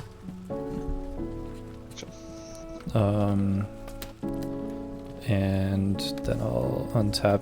Use this as my map token for now. I might have something a little bit more map-like, but for now this will be it. On upkeep Aether Vial, I'll put a counter on it. I'll draw for turn. I'll play a land, and I'll tap. I think I want to go 3 here using. No, I should just play Extus. I don't want to get too cheeky. Extus is just nice to have out. Yeah, I'll play my commander and I'll pass. Oh, yeah, I guess, sorry, I had the mage trigger? No? Because I have the highest life total. No, I don't get it. No, we're tied. We're all tied for 39. I could have, I guess, dealt 1 damage to myself, but that feels like why, right? Sure, you wanted to. I'll go ahead, untap upkeep, and draw for turn. Okay, that's interesting. Play land. Wasn't expecting this, but could be. Yeah, I kind of want to get that Enduring Innocence out, but I don't know. Yeah, leave it alone for now. I don't want to commit to the board too much right now. Let's do for 2. Joyra again. This one's the Ageless Innovator. Where I can put 2 Ingenuity counters on her, and I could put a artifacts. But she is in fact a historic card. I'll draw her. And then I shall pass.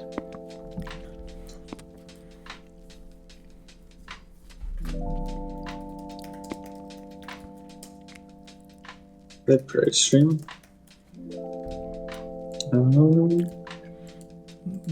Barely hitting my land drops right now. No more lands in hand, so yeah.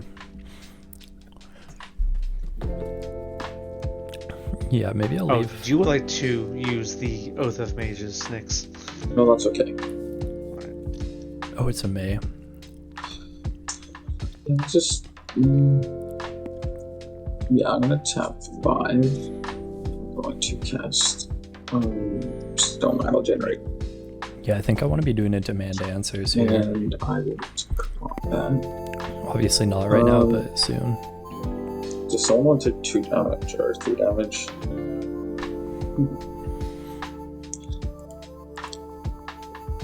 Actually, I'll show you mine for 3.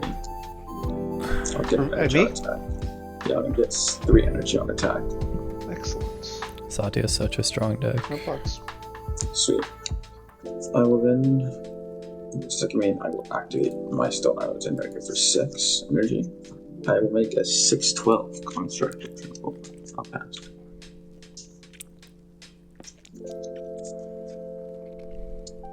Let's see. They have a way to commit a crime on instead? No. Upkeep Oath of Mages.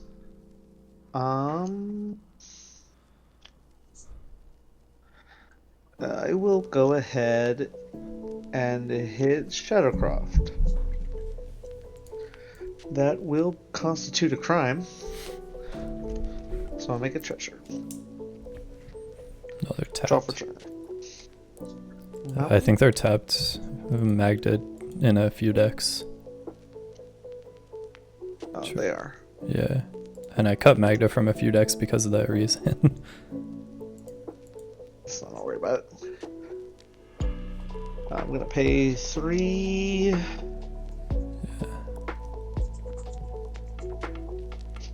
For a Granite Shard. An artifact, I can pay 3 and tap or red and tap and deal 1 damage to target creature or player. Interesting. Pass the turn. Creature or player. Sorry. Creature or player. Okay. On end step, I'll tap Aether Vial and put an Esper Sentinel into play. I'll untap. You said the Oath is a may or a must? It is a May. Okay, I'll decline it. I'll draw for a turn. I won't put a counter on Aether Vial. I like it at 1. I think I'll just pay 3 for Enduring Innocence. Whenever 1 or more other creatures enter with a power 2 or less, draw a card. This triggers once a turn. I think in an effort to hit my land drops, I should do things. So I should go.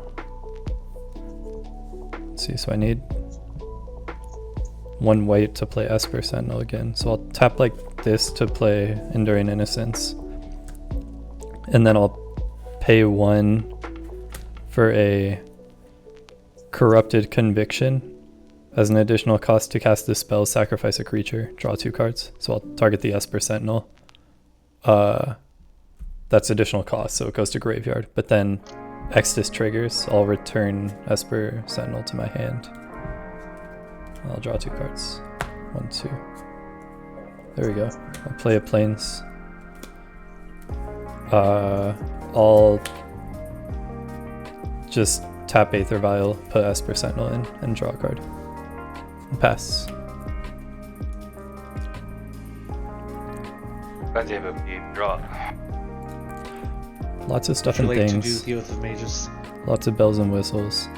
With my Oh, you- highest life Oh, total, you are at the sadly, highest I life cannot. total. I got a meek attack out of Otherwise it. I would. So I have a meek attack and impulsivity, demand first things answers, first, afterlife from I'm the going realm, to scout's tap warning. Joyra, the Aegis Innovator, to put 2 Ingenuity counters on her. To play an arcane, to put an arcane signet onto the ballot. The cast, do not get a draw off of it. I just thought it'd be fun.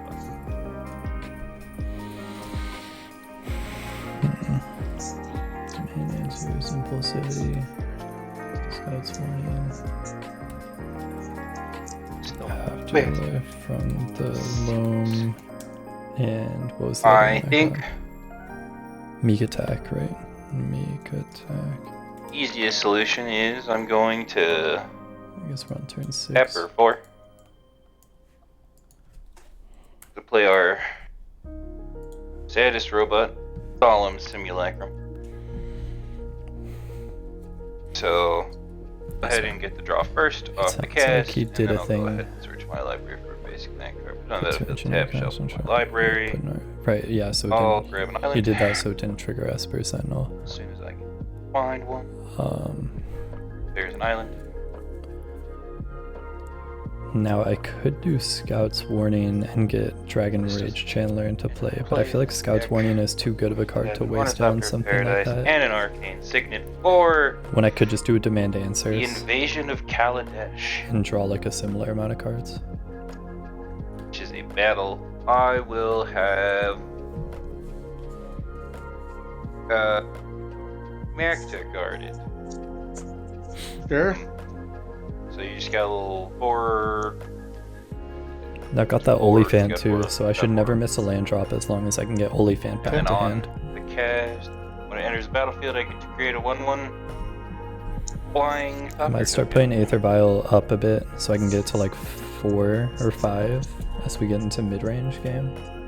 I care about anything else. Yeah, I think the things I would want off an Aether Vial might start getting better. Yeah, I will just. So I'll start slowly moving it up counters. There, it's not a store, do not get a draw. Oh, I'll tap to ping myself. yeah, I think I drew off it. For an unstable amulet. We'll make 2 energy. I will then tap 4. I think I'll just wait and see if they tap out, and if they do, then I'll draw a card. I'll draw a card from Esper Sentinel. And It looks like they hard tapped out. Maybe you cast one. Into combat. Yeah. Sorry, Mike, I'm not going to pick. I'm going to assume my commander, and I'll have the token of either Geominer going at Ucroft. You can block it. Who's the commander going at? You, Mike, and then the. What the fuck? Alright, sure. If you can't block. Yeah, still rude. Alright, 3. I just want my attack triggers. Yeah. And then 3 going at Croft.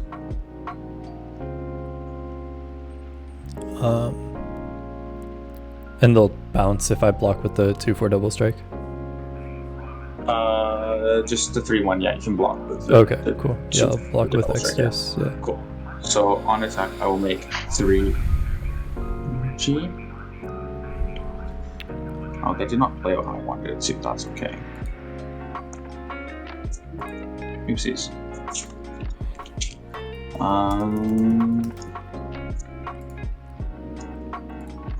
Then I will just pass the turn. End of your turn. I'm gonna activate the Granite Shard and I'm gonna ping your miner for 1. Sure. That's a crime. I've got too many cards in hand to be able to put them all in, but off of some Esper Sentinel triggers, I drew a Keep both of Pinnacle Monk Mage's and a triggers. Dark I Confidant. will deal damage to bows. Take it. That's a crime. And I was looking up if Dark Confidant would trigger on beginning of draw, but it doesn't. So if I put the counter on it with Mountain. Aether Vial, then I put in Dark Confidant, I still won't get the draw.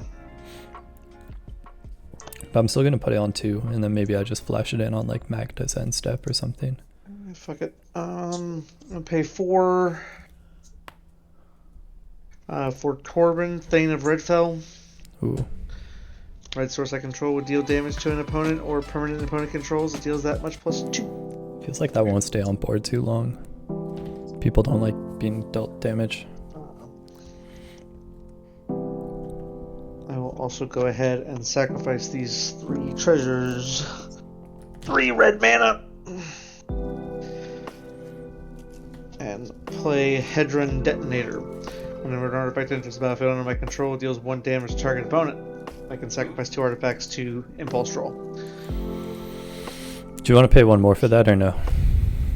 These are all creatures. Oh, Hedron Detonate. Okay, yep. It sounds like it shouldn't be a creature, but you're totally right. My bad. Yep. Pass turn? Cool.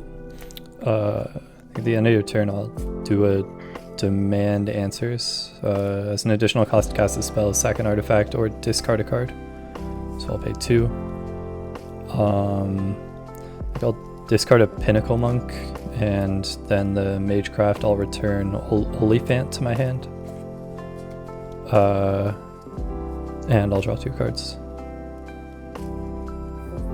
Alright, I'll untap, and I guess I don't need the Oliphant anymore because I got a land now, but oh well.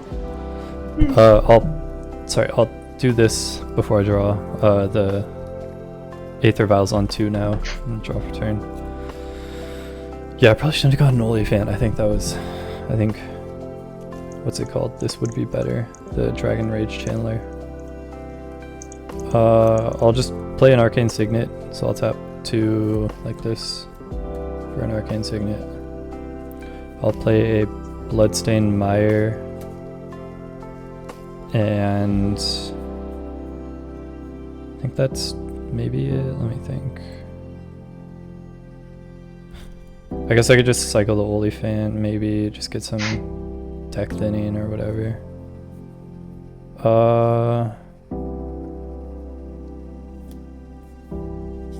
Yeah, no. Yeah, I don't really have anything I want to play. I'll pass. Alright.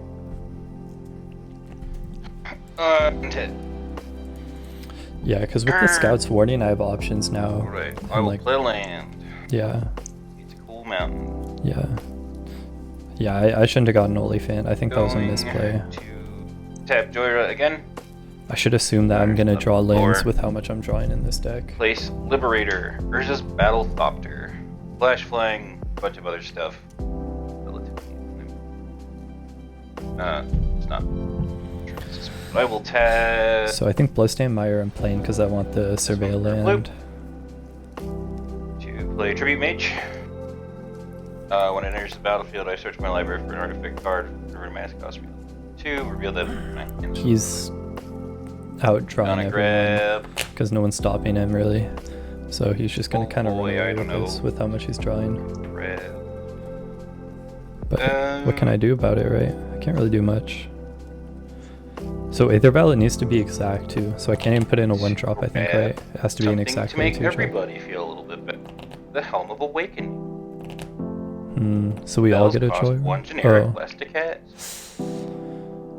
It's all welcome. Good, but also scary. Like, I know he's not running top, because it's bracket 2, but still. I'll go to my hand. I'm gonna go ahead and tap 2 to play the Helm of Awakening. Trigger draw. Trigger Esper Sentinel. Just 1 at the moment, correct?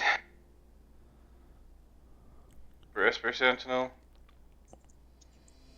It's what? Yeah, it's a 1/1.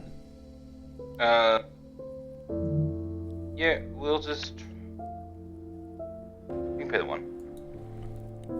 I kind of like that, even though it means he'll probably attack me or whatever. I did cast a spell that created. It was bigger than Spell Thopter, so it's a 2/3 at the moment. Thanks to Tribute Mage. He's doing a lot of things. And from there, I guess I'll go to combat. I'd like to swing a Solemn Simulacrum, a 1/1 Thopter. Just 2 over at my battle. 3 damage total. The battle's smart. And what? You're swinging Sad Robot and a Thopter? Sad Robot and a 1/1 Thopter. Does have flying with Thopter. Yeah. It's got 4. Does in fact have 4. I don't care. Go for it. Cool. Fantastic.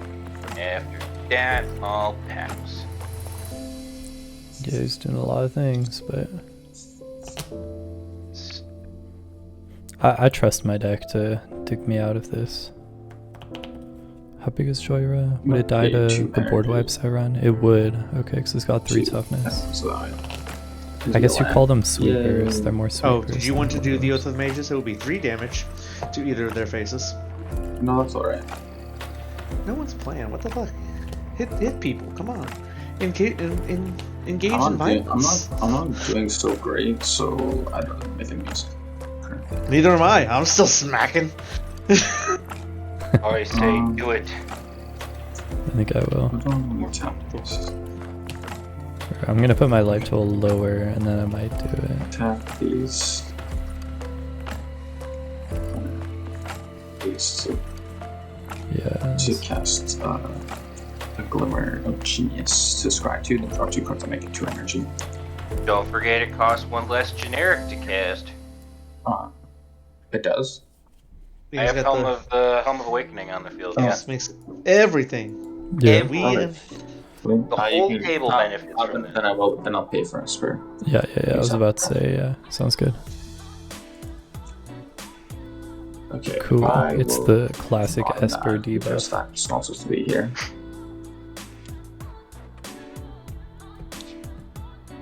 And then I'll draw these 2.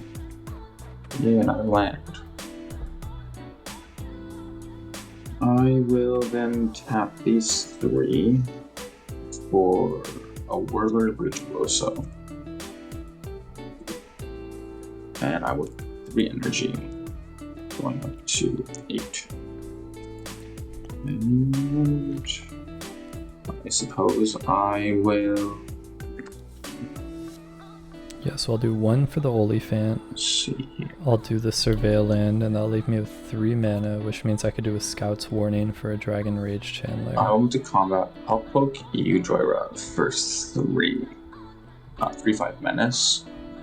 And I'll also have Or I could just bring back a 2/3 going Pinnacle at you, Monk. and I'll attack and entry. I'll make a total of 6 I more might energy. do that actually. It's more card draw that way. If I get the a Pinnacle 3/5 Monk, and a 2/3. and then I get back like a Corrupted Anything special about the 2/3? Conviction or No. Fanatical Offering. I'll then block it with my 0/3 Phyrexian Walker. Sweet. Maybe I do the Fanatical Offering, and sack the then map the token. 3/5? Yeah. I took the 3 from the You 3/5. took the Yeah, 3/5? okay, that's that's my new plan. And then I will just like main. I will tap. I'll tap this, paying 6. Let's make another construct. And then I will attempt to sacrifice this copy and out. End of your turn, I'm gonna activate the Granite Shard to ping the Esper Sentinel for 1. Sure. That is a crime. Make a treasure that triggers Hedron Detonator. And I will deal 3 damage to Nyx's face. Sure. Thanks to Torbran. I'm also gonna crack Bloodstained Mire before your turn and go get a land that has I guess a shock land and shock it in. Yeah. Like a Blood Crypt or something like that. Yeah, okay. On my turn, I have an Oath of Mages trigger, and I will deal 3 damage to you, Shadowcroft. He's a crime. Wait, but I'm at 35, right? You can still do it? Oh, as long as an opponent has more life.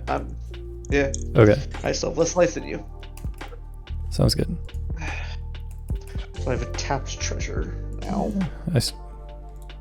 I still didn't fully read the card, so... when the treasure enters the battlefield, That's I'm fine. going to go ahead and ping Nyx for 3. Maybe he is gonna board wipe, so that's why he's not messing with him. Or it's that thing where it's like he sees them as the biggest threat and he doesn't want to make him angry. Those are my 2 theories. Now it's my draw step. It's also like if he doesn't deal with him, it makes one of us have to deal with him instead. So there's different things he could be thinking of. But he is kind of picking on me and whoever this Satya deck is, not the Joyra deck, for whatever reason. But can't really be concerned about that. It's actually fine.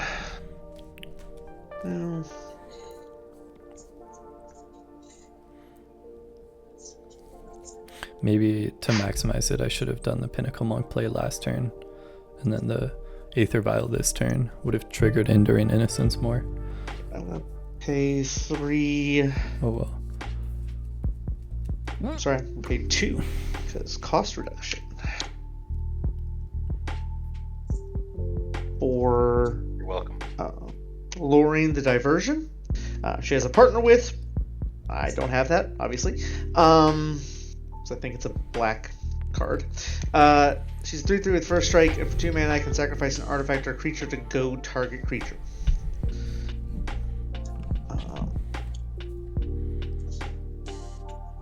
should be able to do a lot this turn actually with cost reduction. It's kind of cool. So I will just pass the turn. Okay. I will tap Arcane Signet for a Scout's Warning. The next creature I cast can be cast as though it had Flash, like instant speed. Extus triggers, I'll get back Pinnacle Monk. I'll draw a card from Scout's Warning. I'll tap Aether Vial to put into play Dark Confidant. And trigger Enduring Innocence, and I'll draw a card. I'll pay 4 for Pinnacle Monk. Cool. ETB, I'll return the Fanatical Offering, I think. And then I'll cast it, sacking the map token. Oh, I could sack Pinnacle Monk and get back. No, I'll just sack the map token. Magecraft trigger, I'll get back Dragon Rage Chandler, I think. And I'll draw 2 cards. And then I'll untap.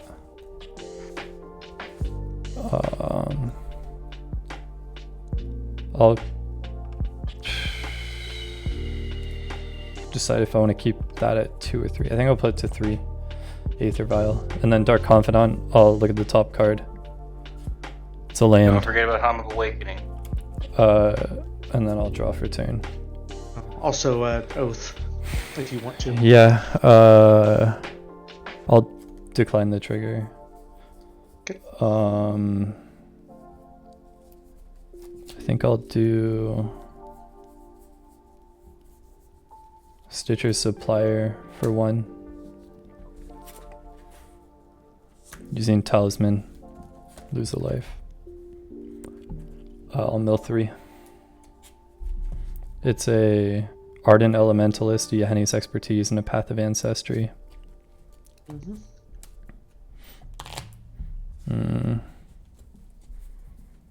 I'll play a Victimize for 2. 1, 2. I'll sack the Stitcher Supplier.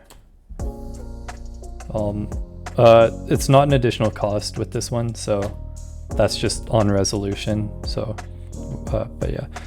My target's going to be Ardent Elementalist, and I guess, oh, I can't do Stitcher Supplier, right? Because it will die.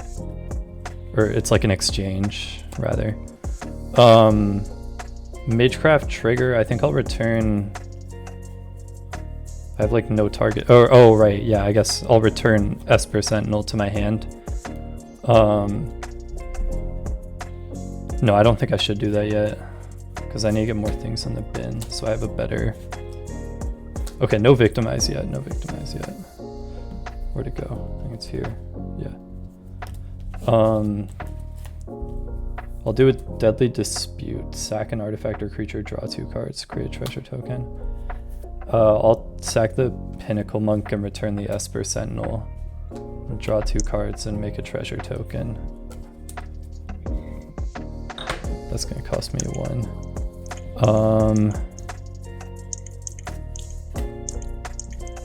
So this would trigger Enduring Innocence. I draw a card.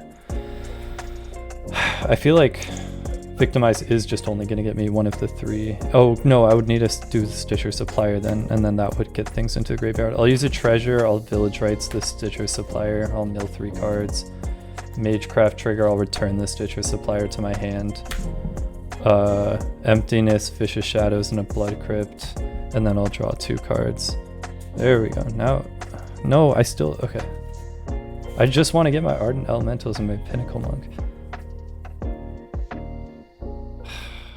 Okay, I'll tap 1 for Stitcher Supplier. No, I can't. I'm like, I just want to fucking cast Yahenni's Expertise and give everything -3/-3. But I feel like I don't think I can, because I'm kind of choked on black mana. Yeah, because I only have 1 black mana. No, I have 2, but I need 1 for Victimize. Right, so yeah, I can't. Okay.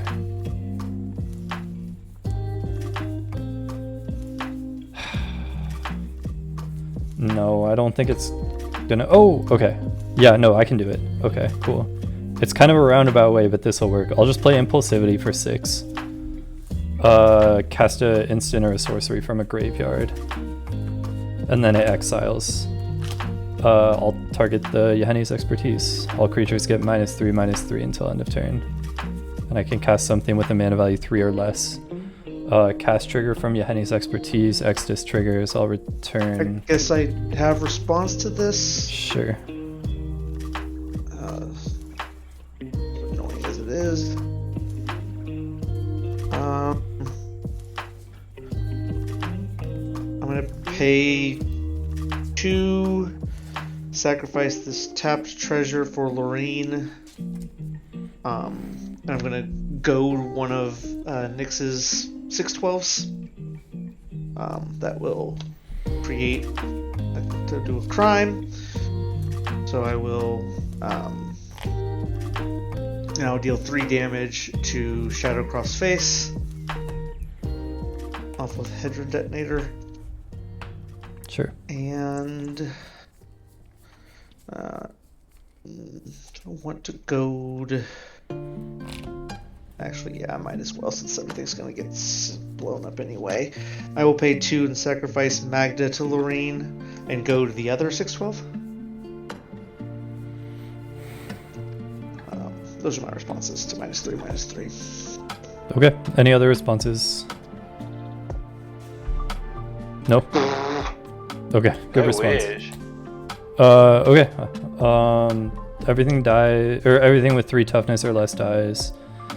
Then I'll put into play a Children of Corliss, and then yeah, Joy, I think a lot of your stuff dies. I was gonna say, if you had waited, I could have made it a lot more interesting. You've already made it pretty interesting by playing a Helm of Awakening, man. Yeah, you're doing some pretty crazy stuff. I feel like your next turn would have been pretty nuts. Yeah. Anyway, okay, so -3/-3, that happens. Children of Corliss in play. Mana Confluence for a turn. Tap Mana Confluence, play... probably just Dragon Rage Chandler, honestly. And then go to end step and discard some cards and pass. Okay. Damn, that Helm of Awakening kind of carried me. Untap, upkeep, draw for turn. I'm a little concerned that there's gonna be like some great. I'll play a Seed of the Synod. 4, 5, 6, 7. Yeah, I kind of like this is my 7. There's no point doing that anymore, sadly. So I probably just take the damage and then sack Children of Corliss and gain back the life. Yeah. And then Aether Vial being on 4 will be nice once I can do the Ardent Elementalist. Guys, Joyra 4, 5. 1, 4, 5. Instead of 6.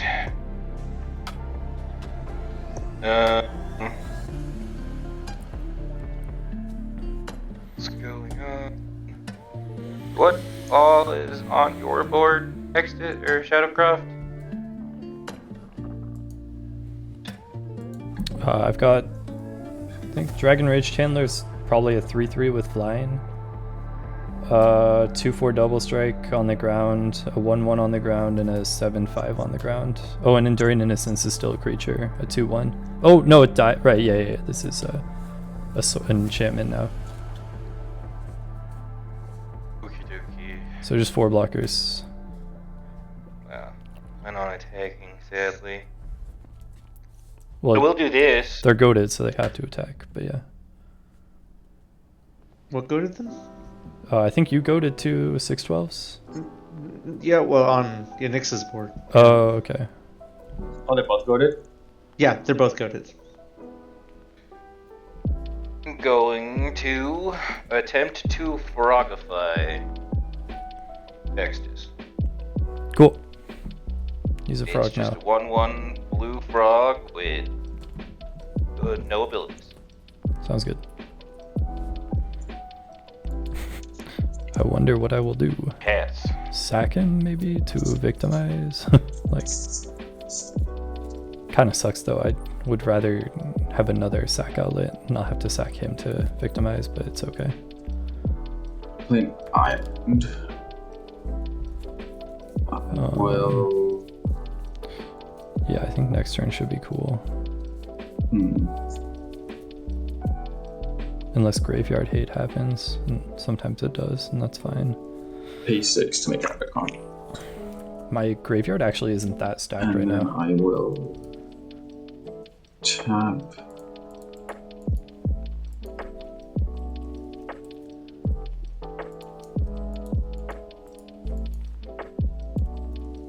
These two to play a Blaster Hulk. And then I will tap the Victimize, rest. afterlife from the one, victimize. 5 and myself 1 to play Gold Expander. Yeah, I think a mob rule would be nice here. Is this a 4/4, right? I will Yeah, move to combat. and he'll get I 2. will swing. So I think I just... I might need to save the Children of Corliss. 2 of my constructs. No, Magda might ping it down because and they know what I'm doing. Ucroft, so 2 6/12s. I will swing Satya over at you, Joyra, and I'll create a token copy.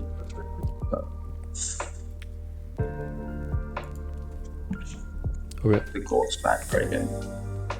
So you're Going swinging at Satya at me, also in the 6/12? no, just 6/12 going at Croft, Okay. Shadow, Yeah. and then Satya going at Joyra, and then the Goldspan going at Mike. I thought there were 2 6/12s though, right? Yeah, There there's are 2 eight. 6/12 going at Shadow. Okay, yeah, 2. Okay. I'll take 12. Damn. It's okay. And then, so on attack, I will make 3 from Satya, so I'll make it both 4. It's like that moment where he feels bad and No, then now he's 5. not going to feel bad and he'll feel cheated. And that's okay. And then, yeah, so that's attacks. He can feel cheated. So, do you take the damage to pay no blocks Mike and no blocks? I guess you can't block. Did you pay 1 less for Goldspan, by the way, because of the Helm of Awakening? Oh, is it 1 less? Yeah. It's Okay. 1 generic list for everything. Yeah, if you see a colorless cost in a spell, then just reduce that color list by 1. Correct. Okay. Cool. Then I guess I will. And it's every spell? Every spell. Everything. Every spell. Every spell. Okay. Every Awesome. person, every spell, every whatever you want to cost. As long as there's a generic in it, here's 1 less. I'll cast an Hourglass of the Lost. And then I will pay the 5 to keep my Goldspan around. Yep. I'm just going to be sacking Children of Corliss to gain back the 12. And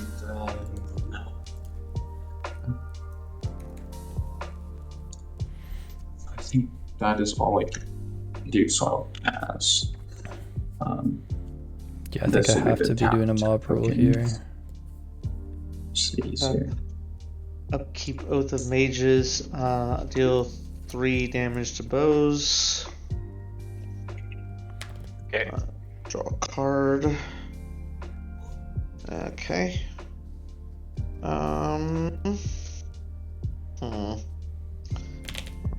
2, 3, 4, 5. I can do that. Yeah, I think Storm of Do that Souls might be later. nice here. Yeah. Stitcher Supplier first, then second. Storm of Souls. Alright. Maybe I'm I'll Mountain pay 1 Cycle red with the for Holy Fans. Goblin Fire Slinger. It's a 1/1. I can tap to deal 1 damage to the target player. I'm going to pay 5. For Clive, Ifrit's Dominant. When it enters the battlefield, I discard my hand and draw cards equal to my devotion to red. Which is currently 3, 4, 5, 6, 7. So discard 1 card, Jaya, Venerated Fire Mage, draw 7. I own it. I control it. I'm trying to think about mob rule. 5, 6, 7. Alright. He owns Play a it. mountain as a land for turn. I control it. Yeah.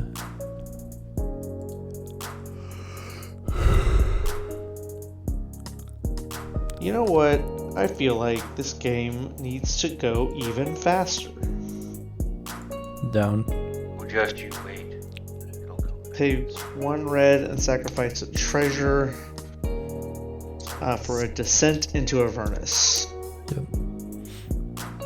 It's fine. If you are unfamiliar, at the beginning of your upkeep, put 2 descent counters on descent to Avernus. Then each player creates X treasure tokens, and descent deals X damage to each player, where X is the number of descent counters on descent into Avernus. That's gonna be pretty good, this thing. After that, I'll be done. Okay. Nothing on end step. Untap. Upkeep, I'll put another counter on Aether Vial, 4. And then I'll draw for turn. And then 1, 2, 3, 4, 5, 6, 7, 8, 9, 10 if I play a land. Which I don't have a land though. 9, so that's 5.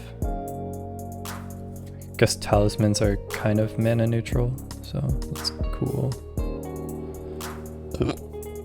Yeah, I'll just do that. I'll tap 1 for talisman. I'll surveil 1 because of Dragon Rage Chandler. I'll put a surveil land into the graveyard. I'll tap the talisman, take a damage. I'll be right back.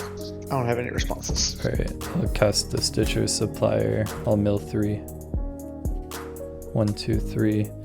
Dual Caster Mage and 2 lands. 7 mana, 8 mana. Stitcher Supplier, I draw a card because of Enduring Innocence.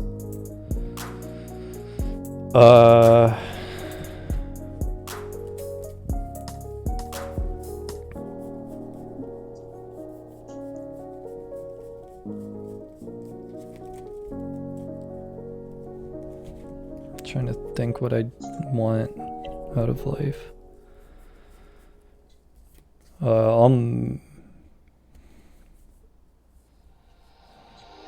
Can mountain cycle that, play that, pass, yeah. I think that's fine. Okay, I'll mountain cycle the Oliphant, get a mountainous land, use it and 1, 2, 3, 4. So 5 total. 4 plus the land I'm getting to cast Storm of Souls. Return all the creatures in my graveyard to play as 1/1 spirits with flying. Oliphant, Dual Caster Mage, nothing happens. Children of Corliss, nothing happens. Esper Sentinel, nothing happens. Ornithopter Paradise, nothing happens. Dark Confidant, nothing happens. Ardent Elementalist, something happens. Emptiness, nothing happens. Pinnacle Monk, something happens. Pinnacle Monk and Ardent Elementalist, I'll get back 2 instants and sorceries. Huh, I guess I'll get Yahenni's expertise. Is that crazy? That's crazy. I'll get like a Deadly Dispute and a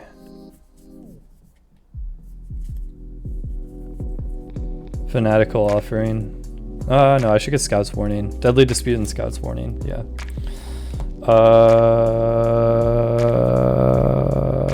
Scribe 1, or Surveil 1 with Dragon Rage Chandler. I'll put a land in the graveyard. Got 3 mana, and I still haven't played a land. Oh, yeah, I did. I played the land I got from Mountain Cycling Oliphant. I'll pass.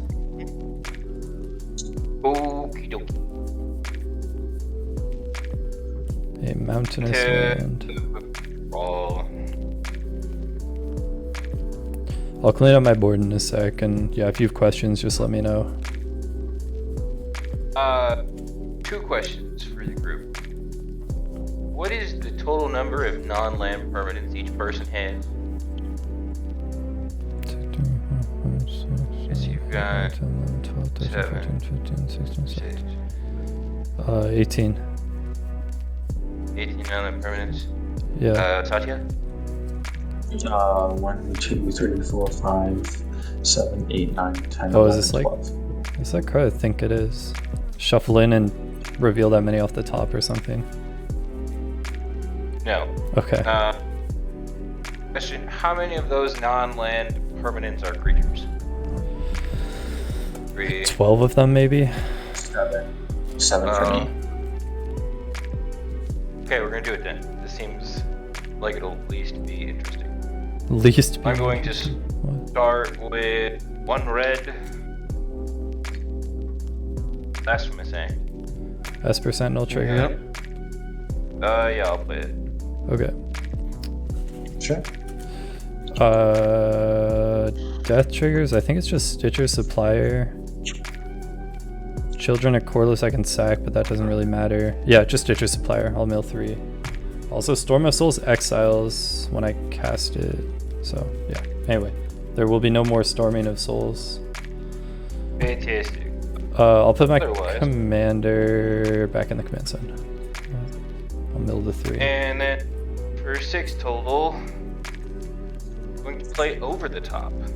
That is what I thought it was. Yeah. Right. It doesn't have anything to do with shuffling, though. It just says each player reveals a number of cards from the top of their library equal to the number. Well, of yeah. I mean, permanent yeah. Whatever. Put all permanent cards revealed this way onto the battlefield graveyard. Sure. I get to flip 4 cards, is that it? Just the number of cards and then... Yeah. You just flip Yeah. number of non-land permanents you control, and then all permanents you get to keep. Everything else goes to the All even non-land permanents or. all permanents. Okay. Cool. Lands, lands. There's no instants or sorceries. I got Or 3 lands and a Cunning Spark Mage. I got 3 lands and a Impulsive Pilfer and a Greedy Freebooter. They both are like on death, make a treasure. And I get to draw a card from Enduring Innocence. Hey, I got some stuff. Got a land. I got a Dictate of the Twin Gods. And I got the Might Stone and the Weak Stone. It's pretty good. Mentors, I'll go ahead and choose to draw 2 cards. This game is going quite well. Oh. Yeah. I think next turn's like The Dictate of the Twin Gods is fun. Mob Alrighty. Rule, maybe not so good. Yeah, it's got all the Shreds of I'm not gonna Sanity, do much Deadly with it, Dispute. but Shreds, yeah. Sanity, Deadly Dispute. Source would deal damage to a permanent player. It says if a source would deal damage to a permanent or player, it deals double that damage to that permanent or Victimize. player instead. Victimize We're ramping up, guys. afterlife From the Oh, that's gonna be wild. Alright, Did you let's pass see. the turn, Rob? Sorry? Did you pass the turn? Sorry. No, I have was not ready. passed yet. Oh, I'm trying to figure out if there's anything else I want to do. Realistically, I think the answer is no. So... It's probably just Deadly Dispute, and then if I draw a creature, I would do Scout's Warning for whatever the creature is. Oh, Extus 2, 3... costs 6, so I might just do that. Scout. I guess Deadly Dispute's free. Yeah, I'll just go ahead and Mana play positive. 0 for Soul Ring, and then I'll pass. I'll I'm probably gonna, be I'm just gonna crack away first roll. doing Scouts. Yeah, I think I will be doing Deadly Dispute, and then going from there. He does have mana open to counter things, but that's Okay. say lovey. Unchat. So many things going on. I still have a map token. Oh fuck, I have No. a map Ooh, token. that's One a more good trigger. card. I guess Street Wraith in play. Will it work though? I keep forgetting about this map I token. don't know. We're gonna try. Do you have any creatures right now, Jura? It's fine. I got Street Wraith. I don't believe he does. Okay. I'm gonna start by tapping. Do spells still cost 1 less? Yep, Helm Awakening still on the field. I will tap What- 5. What is your battle? Because it's not clicking for me. The Invasion of Kaladesh, Nice. Gotcha. what it did was create a 1/1 colorless adopter. It wasn't doing much else at the moment, so... Yeah, 5 for Satya. And then I will tap 5. Oh shit, I also just Sorry, get 4 murked by those 6/12s, for right? lightning, right? Or no, I get murked by the... I think because the other creatures is kind of puts me in position. No, I don't get murked by anything because there was a blast act. So I'll just block Let me know before you go to combat. and be chilling. Right, they have the Lorraine I'll go still? to No, combat Lorraine first one. died, yeah. Yeah, I would like to activate Granite Shard because all damage is doubled. I'm going to deal 2 damage to your Lightning Runner. Sure. I didn't realize the Dictate was out. Yeah, so Dictate's out, double damage. Well, Lose Satya. I'm looking at like mob rule and like what I would want out of it. still to combat since. So I will swing just my Sphinx of the Revolution over at you, Mike, for 4. Doubled, so 8 life. So 8. Okay. Cool. It's 8. Yeah, the Everything Dictator is of the Twin Gods doubles all the damage all is doubled source. forever and ever. Oh, so I'll get 4 double to 14 energy. And not gain any life. I guess I will activate its ability. So life. I will draw 6 should cards. Find a more map-like token. That'll be my map token. That's my treasure token.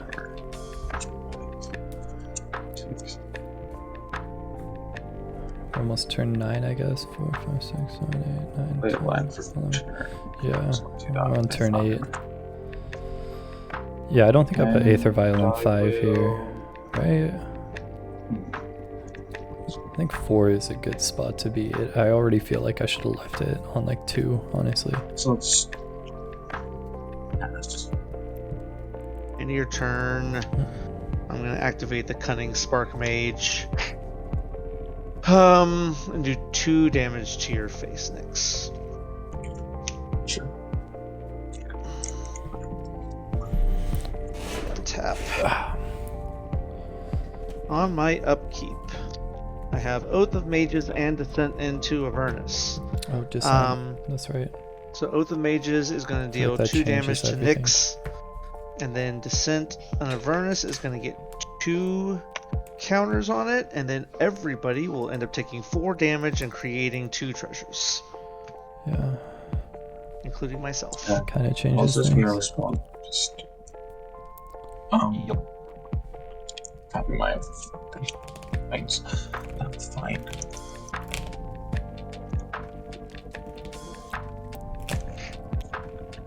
Just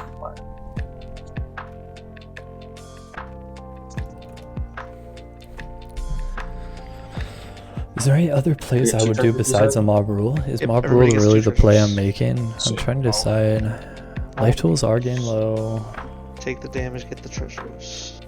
Alright, I don't and then I will have- draw for turn. Oh, right, the afterlife from the loam. Yeah, so I'm probably gonna delve So 4 because the Helm of Awakening. Mountain So I is need to think about like what turn. 4 cards I don't want. It would be like 1, 2, 3, 4. kind of want everything honestly, but whatever.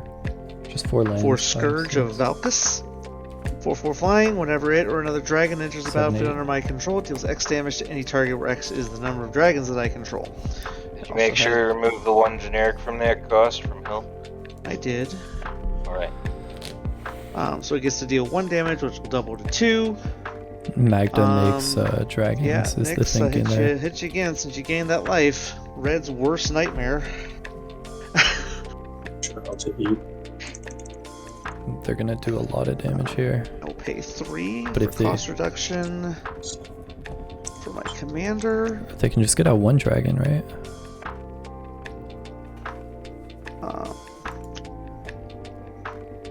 I'll go ahead and sacrifice these 3 treasures to make a scorpion dragon off my commander. It's haste, right? I think it's haste.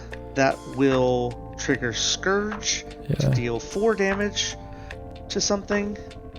I will hit. I will hit Bose in the face for 4. That will be considered crime, so I'll make a treasure. 4 doubled, right? No, 2 doubles to 4. Okay. I did the math already. Yeah. Right. Yeah. Nick's leave. No, they're in the Discord still. Okay. After that, I will just pass the turn. I'd imagine that they're having a Wi-Fi blip. Would it be like a common thing? I don't know. I want to do a deadly dispute on the greedy freebooter. It sacks and I get 2 treasures. No, a treasure? I think a treasure. Yeah, a treasure. And it only cost me 1 mana, not 2. 2, 3, 4. Yeah. That's correct. Okay. Oh, they did leave? Maybe? No, I still probably feel did like have an it's... internet. Maybe it is a Wi-Fi thing. Yeah. It's probably an internet thing. Yeah, I don't think they would leave after taking that damage. That's not like a leave scenario.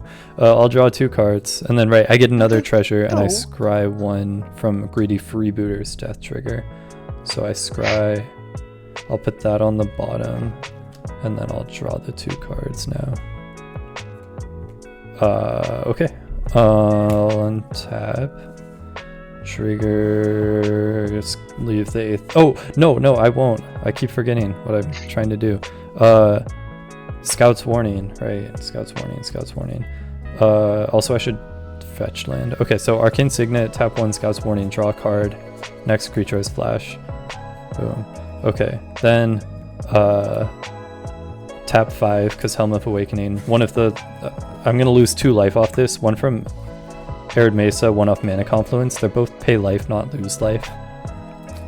Oh, I do have a City of Brass though, so I'll take 4 total, and I'll cast Extus.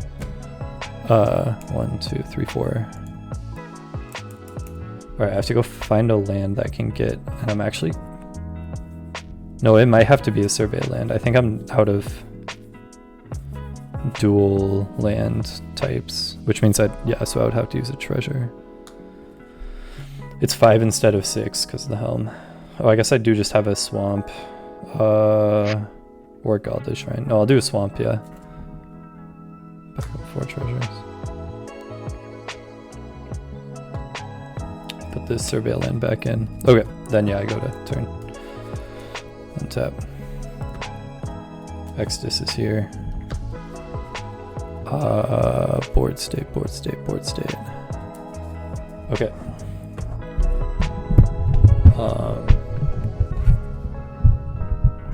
Draw. Is he not coming back? He might not. No way. We'll see. Whatever.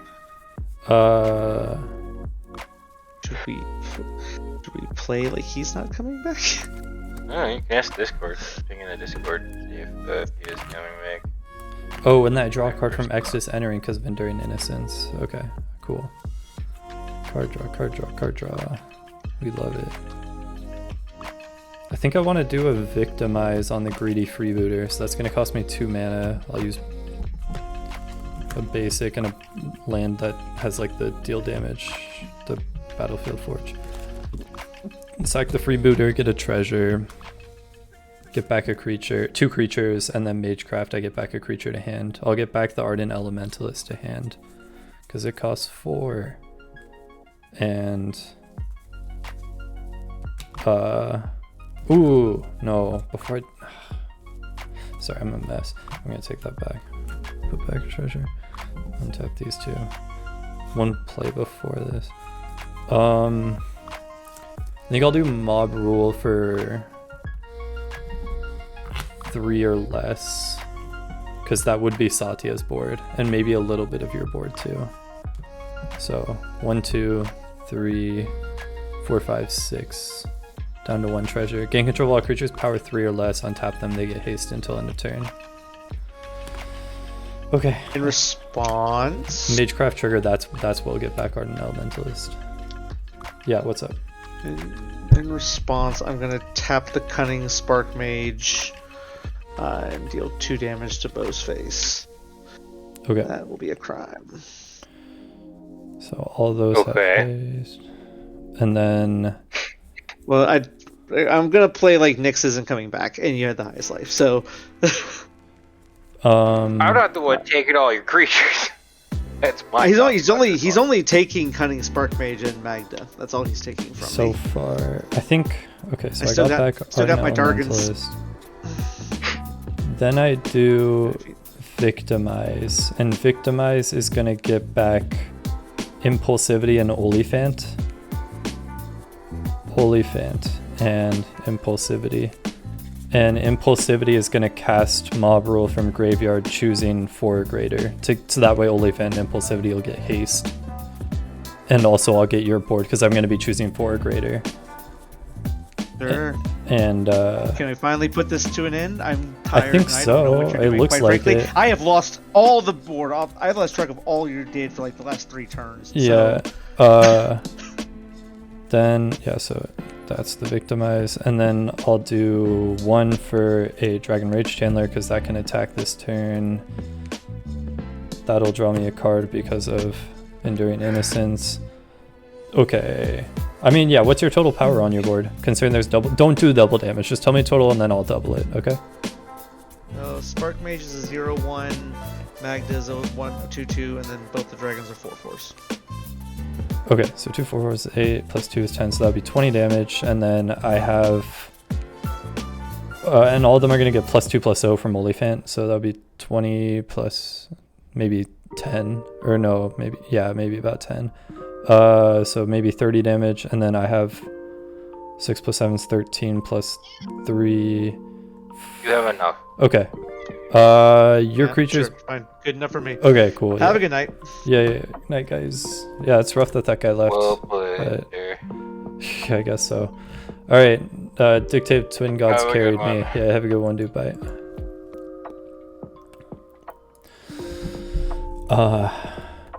I felt like I didn't even do like half the things I wanted to do because I had this much mana left and I could have done so much more. Like tap Aether Vial, put it like Ardent Elementalist into play a Direfleet Daredevil, get like some removal spell. I didn't even do Afterlife from the Loam. But no, I'm super happy with this deck. I felt like all the ads were good ads. I didn't get a cast Meek Attack. There was no window. Maybe Meek Attack might not be doing enough. I think I need more big creatures for Meek Attack to be good, and the deck is best when I can do stuff like these 1 mana creatures, so maybe I could find something else for Meek Attack. I felt like there was so many cards that like I wanted them to do their best, and even if they didn't do their best, they still would have been good. Like at any point this game, Shreds of Sandy would have been good, Afterlife from the Loam would have been good, but I'm trying to play these cards at their ceiling, not their floor, even though the floor is still good. And that's just a me thing. I was super happy with the way Enduring Innocence played, especially with Scout's Warning. That was super cool, and Aether Vial. But yeah, I really love the way this deck just kind of like can leave mana open. It's super crafty and just does so much. Nobody stopped my graveyard. Like this many cards in graveyard, it was like a toolbox. I think that Storm of Souls was kind of nice, even though there was like a board wipe into a board wipe. Yeah, that's fine. The Over the Top carried me. Getting me those 3 lands was pretty sick. Yeah. I don't know. There was a lot of group hug that game, so not every game will be that much in my favor, but Impulsivity was a great card to have, to be able to do Mob Rule with both modes. Yeah, I like that I got to see so many cards and play so many cards this game. But yeah, I think I did a pretty good job with this upgrade, and I think that I didn't like push the level. I think I kept it around where Bracket 2 deck should be, and it's super fun. And I like that I didn't have to rely on Vicious Shadows, although I was kind of thinking it would be nice if I eventually drew into Reconstruct History to get back. But the deck still did its thing, courtesy of Mob Rule, I guess. I think I could have won without Mob Rule. I don't know. I think I did need Mob Rule. but it's all good. Yeah, you guys should build an Extus deck. I think Extus is so cool. There's so much tech that you can do. You can run cards like Peacekeeper and sack it at the beginning of your turn, and then get it back with like the Magecraft trigger. You've got like access to like, yeah, that Children of Corliss saved me like 12 life. Like, Children of Corliss is sick. Like, oh, it's such a fun deck. I feel like everything just shines in this deck. Like, you get to do all the cool things. So yeah, check it out. Build it or don't. You do you. But thank you for watching, and peace.